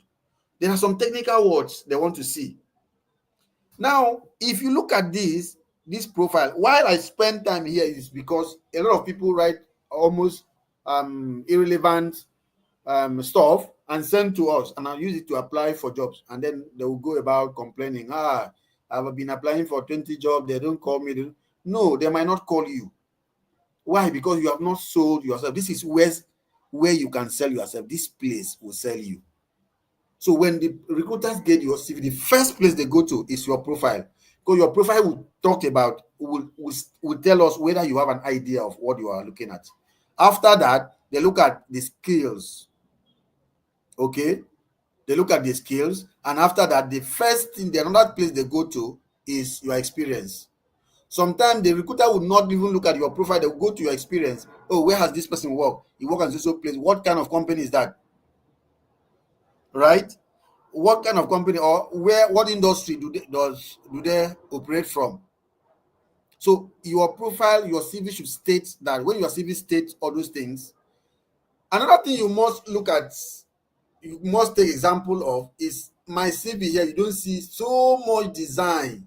I have seen people who draw goats, draw cow, draw structure of schools, and draw different kinds of yam. Maybe they want to put map, right? There's something we call ATS, applicant tracking system. Some companies have it, especially companies in the financials technology have it. A lot of companies in the fintech have ATS. A lot of companies in the financial service also have ATS, and many companies in the oil and gas also have it, have ATS. There are a lot of icons that ATS do not recognize. So you have to remove them from your CV. That's why I tell people that CV is one of the simplest thing anybody can write if you have knowledge of what it is, what it takes, right? You don't see icons here. You don't see a whole lot of icons, right? The only thing I have, I don't know, this is not an icon, right? This can be recognized. If you check here, you will see it in your Microsoft Word, you see. So, but be careful with it. If you are using bullet point, be careful. I have seen people who use this mark, right? Some people use this. It is not acceptable. It doesn't make the CV look right or look nice. Look at the way it is now, right? So I prefer this, or sometimes I've seen people use this bullet points. That's fine too. So you can either use, I personally recommend this or this because they look nice. Don't go and use this. It doesn't make it look fine. This, it looks like multiple stuff. And then also I've seen people use this, right? If the company uses ATS, the ATS will not be able to recognize this because it is an icon. This is an icon, okay? But this is not an icon. This one is not an icon.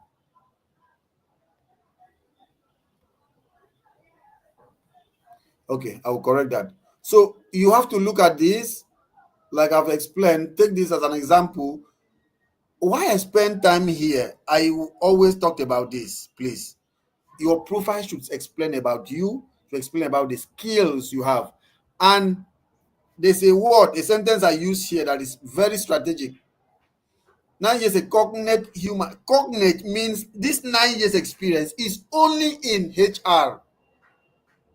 I have worked as a business development executive before for like 2 years, right? But I don't add that 2 years to this 9 years. So mentioning the word cognate human resources generalist experience means this 9 years I'm mentioning is only in HR. I don't talk about my experience in maybe customer service, business development, as a mechanic, as a driver. No, no, no. Cognate means only in HR, right? One. Two, I have mentioned something here. I said generalist experience in deploying strategic and operational. In as much as we have two basic areas in HR, I have mentioned generalist and specialist. We also have operational and strategic, right? Strategic means a senior level, someone that can formulate policies and supervise others.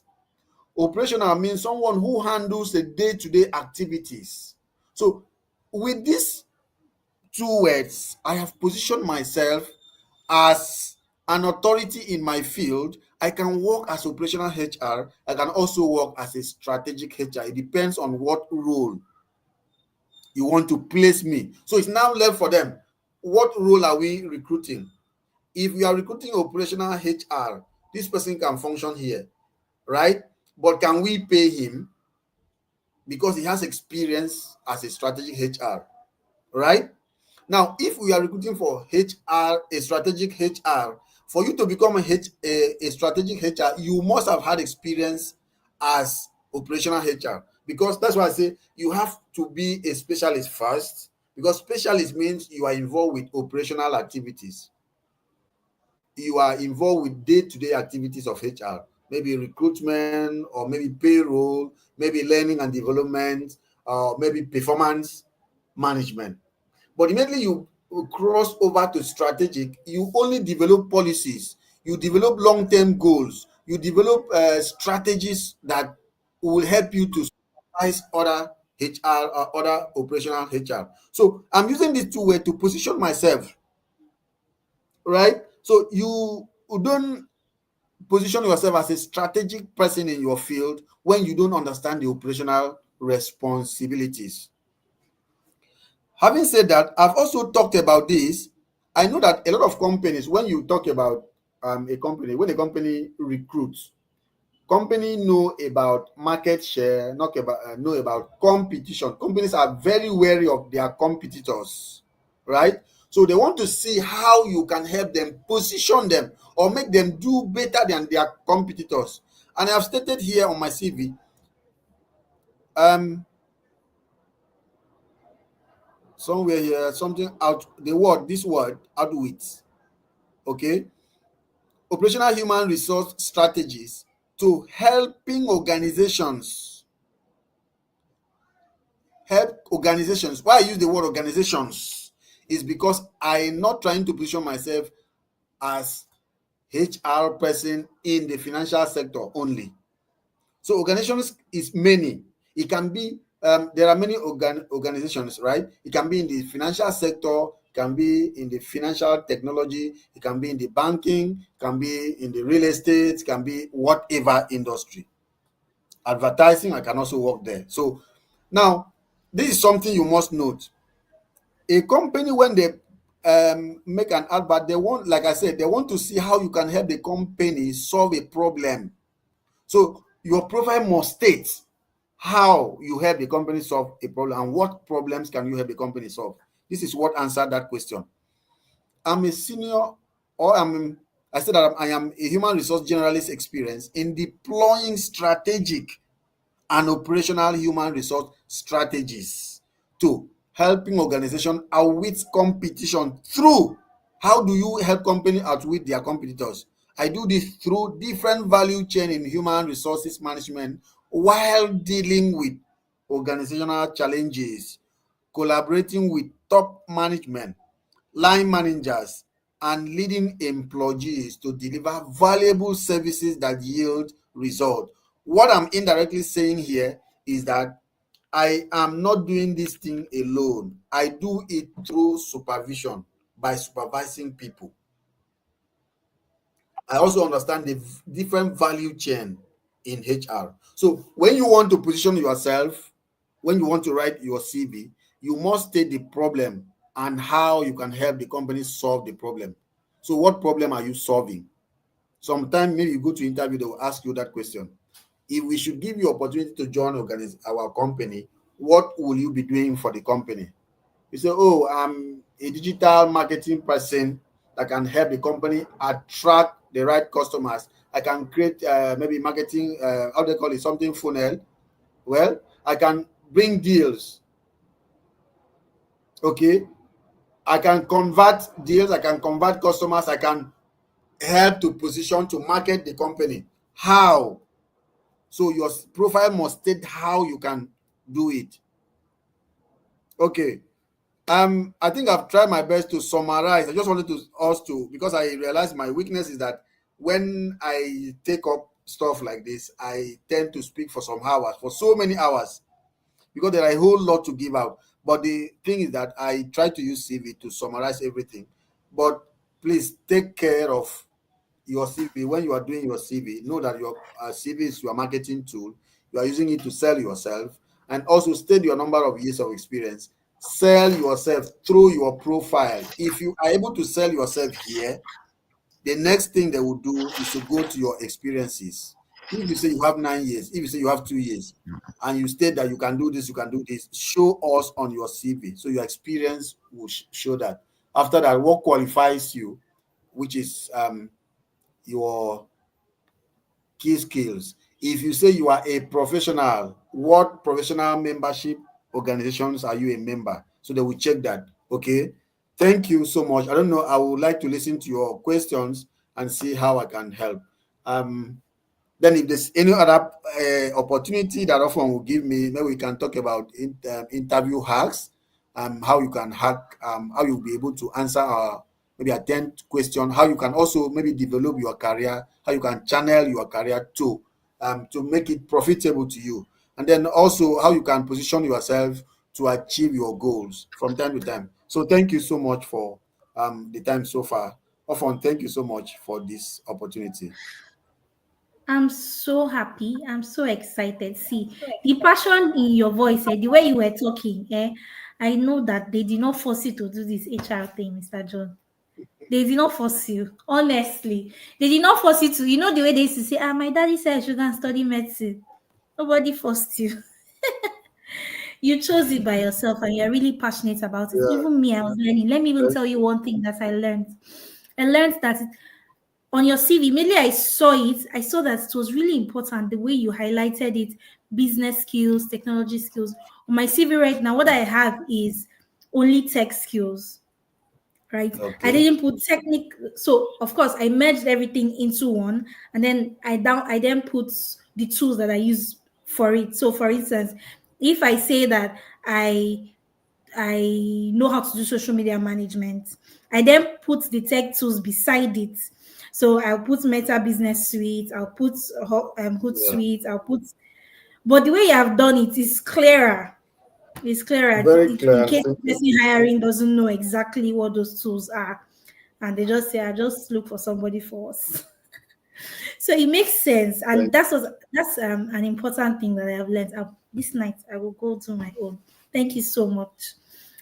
If you have thank you, questions, there's a Ofon. question that I highlighted on the screen. Yes, I've seen it. This is a word of those who have handled 4 positions just in one company within 4 years. Okay, so okay, can you hear me? I think I'm not muted anyway. Okay, so if you have maybe you have handled like 4 different positions, you just put the company up after the first place. I think in my previous CV, while I was working with Connect Nigeria, I actually started as a business development executive. Now I work as a business development executive for 2 years, and it was from there that I trained myself in HR. And then after the training, I was redeployed from business development to HR, because I actually did some training in HR, did some. Okay, so I started posting on social media, and I did not know that the HR manager there and the owner of the company was following me on LinkedIn, especially on LinkedIn. So the man used to see where I was talking about CV, talk about HR. I used so one day he just called me and said, John, it's like you are passionate about HR. So what are you doing in business development? So we will deploy you to HR department here. That's how I was moved or redeployed from business development to HR. So if you have handled 4 different roles in one company, just like if you check my CV, you see where I wrote talent under one company. For example, I stated Genesis and I described Genesis, right? You see where I mentioned talent development, right? Talent acquisition. So you can state your role there under that one company. You state your role, talk about your responsibilities, and then down it after that you move on to the next role, and talk about the responsibilities. You understand? I don't know if I should share my screen again in case you don't understand what I'm trying to explain. This is what I'm saying.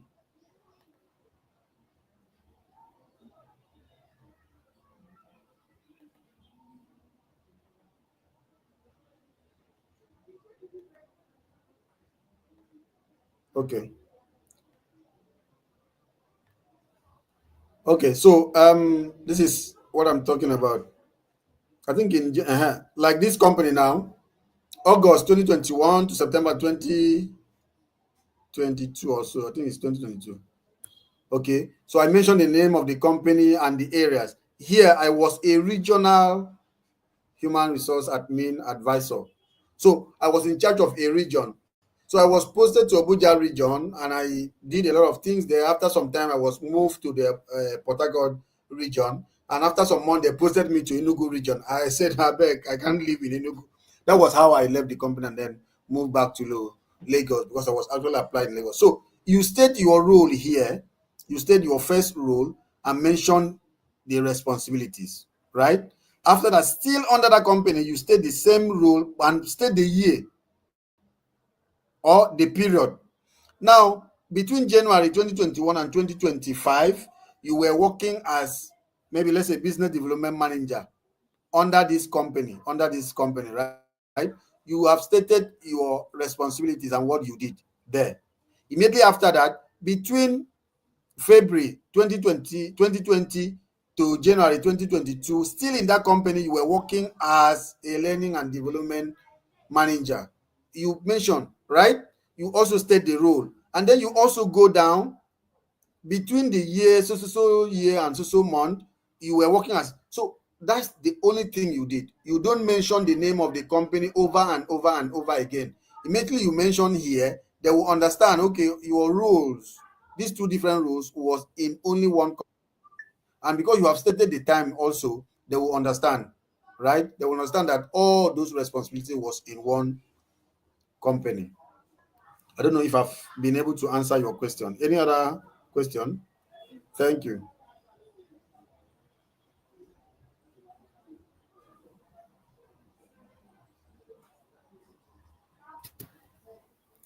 Okay, do you have Okay, any other? thank you, Mr. John. There's another question. Oh.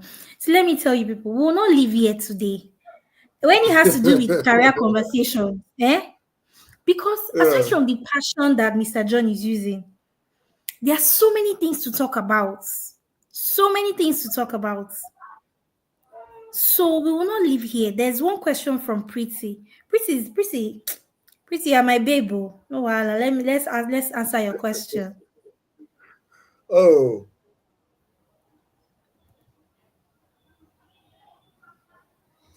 right. Thank you. For those who are new, you have to understand that everybody started from somewhere, right? There's always the beginning. Now, if you are new in your profession, you have also to state if you have just 1 year experience, 2 years experience, you have to state it there, right? If you're a customer service person, for now, I believe personally, I believe that customer service is not a career. I have argued this with a lot of people. A lot of people will argue and they'll tell you, no, it's not. Why do you say customer service is not a career? Customer service is basically for entry level roles or for entry level people. You can't say you are a customer service after 15 years experience. That's why in the banks, you go to the bank, you see someone who have spent 12 years, 13 years, 14 years, 15 years as a customer service person, and they are collecting 200,000. Their mates who moved on and maybe train themselves, equip themselves, and move on to some other roles are earning far more than them. Customer service is needed. It is important to the company, but you shouldn't spend more than 4 years as a customer service person.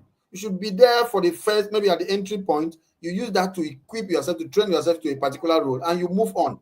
So if you are new in your field, there are things you don't need in your CV. One, you don't need your career achievements because you are entry role person. You don't need to have career achievement. You are just starting, right? That's why I think I mentioned that. I say if you have at least 4 or 5 years experience on your CV, you have to state your career achievement because they want to see if you are a serious type, if you know what you are doing. So if you are entry level role, you might not need to state how many years experience you have in your profile, but you need to understand what are the key requirements on the job description or the kind of role you want to apply for. What are the key requirements, right? They may need someone who can impute data, so you should know that you need to learn Excel. You need to know how to impute data on Excel.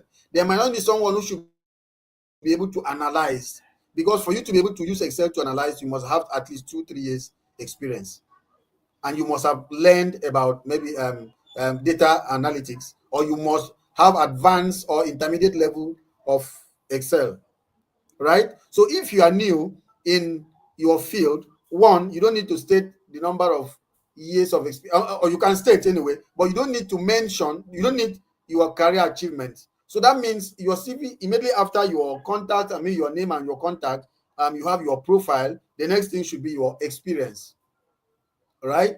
After the experience, your skills. After your skill, you bring in your work experience. If you are currently, I basically advise people immediately you join a company, you must update your CV. You must update your CV to suit your present company that you are. Then the job description that the company gives to you, you use it to update your responsibilities on your CV. Then I have to also state this: your CV has to be the same thing with what is on your LinkedIn profile. If you don't know how to update or optimize your LinkedIn, you can ask Ofon or some other people who know how to optimize their LinkedIn. A lot of people are getting job on LinkedIn, right? So you can optimize your LinkedIn and make sure that in the experience part, your experience part on your LinkedIn is exactly what you have on your CV. That's why they say now, a lot of people say that um,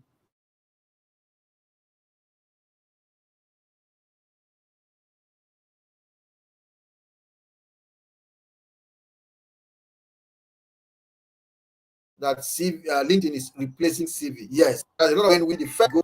Okay, so when you get your CV, the first place you go to is your LinkedIn. Let's see if your LinkedIn meets what your CV says, right? So if you are new in your profession, like I've said, you don't need career achievement because you barely you are you barely don't have any achievement yet. So you don't need this thing, you don't need a career achievement on your CV. But you need to state your skill. What are those skills that you have, right? And then if you are using your CV to apply for a new role, like I've always said, first thing first is to train yourself for any role that you want to apply for. If you're working as a customer service now and you want to divert or you want to maybe change your career to either HR or any or social media manager, you have to state what you have done. Okay, first of all, what are the training that have given you that enough confidence, that have given you the skills to work as a social media manager? It has to appear on your CV. So whether you are presently working as a customer service, if you use your CV to apply for digital marketing, you must, if you have done training, you must understood some skills. You must understood some jargons, right, that are associated with digital marketing. So that is what they will check when they want to employ someone for a digital marketing and they see your CV. First of all, this person has not worked as a digital marketing person, but does he have the skill? They check your skill set, they check the training you have done. Oh, this person can come in as entry digital marketing person, but are we employing an entry level digital marketing person? If the answer is yes, why not? They will give you opportunity, but it now left for you to prove yourself during the interview. Okay, I think I've explained that. Okay, I don't know if there's any other question, but if I've not been able to answer your question, please let me know. And then if you have any other question, also let me know. Thank you.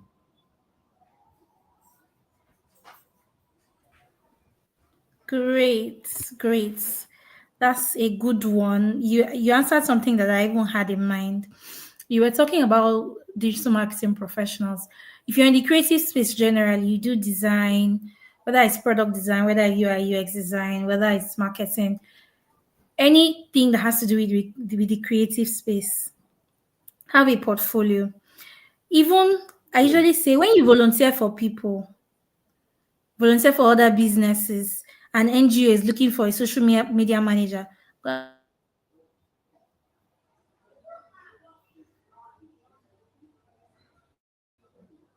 So no matter how much you filled, can you hear me? Yes, yes, yes, I can. Okay. So no matter how much you say, oh, I'm moving to a new field, I don't have experience. It's you must look for the experience and have it. You can have that experience by doing free work, volunteering, doing projects by yourself. If you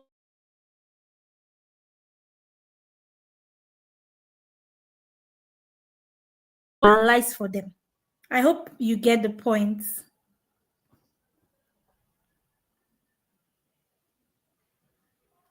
All right, And I pretty. thank you. I need to say this. That CV that I've used as an example, if you are a graphic designer, that CV is not for you. Because as a graphic artist, you should be able to design your CV to prove that you understand, you know what you're doing. Apart from portfolio, your CV should be able to tell us about, to show one or two things that you have done. So the way you design your CV as a graphic artist is quite different from this one. Thank you. I think I've added that. Yes, yes, you're very right. You need to show working. All right. Thank you so much, Mr. John. Like I said before, we can never exhaust these conversations. And I'm sure there's so many questions. So Prissy says thank you.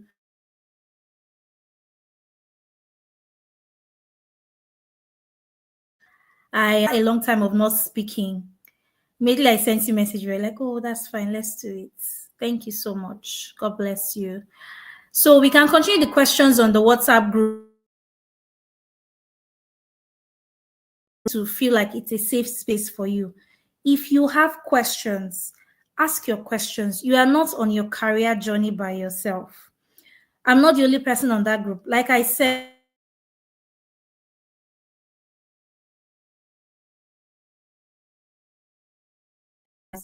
on that group, I want you to take advantage of their presence there and don't take it for granted. If they give you their time, you better use it well. That will be all from us today. Thank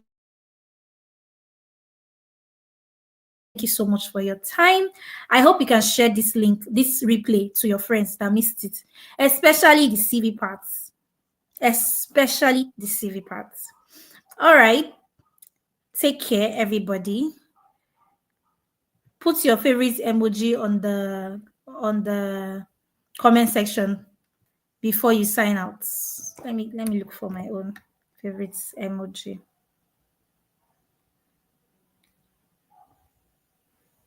So that's my own favorite emoji.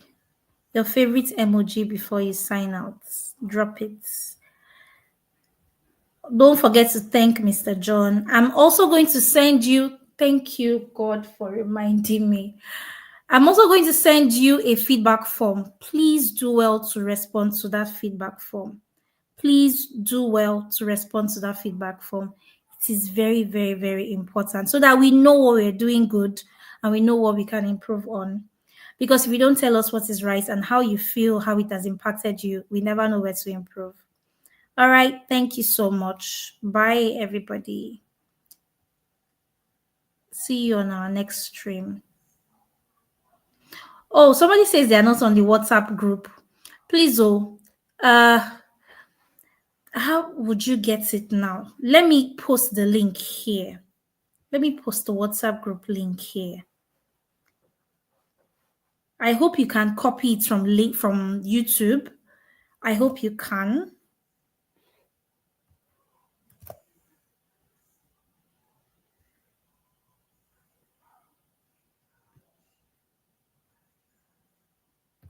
Not sure why I can't paste here. But Uime, if you're on the call, if you're still on this stream, you can reach out to this person or drop the WhatsApp link here. If any other person is on the group, please share the WhatsApp link here to help others join. That'll be all. See you when I see you. That should be next month when we have our next webinar. Bye.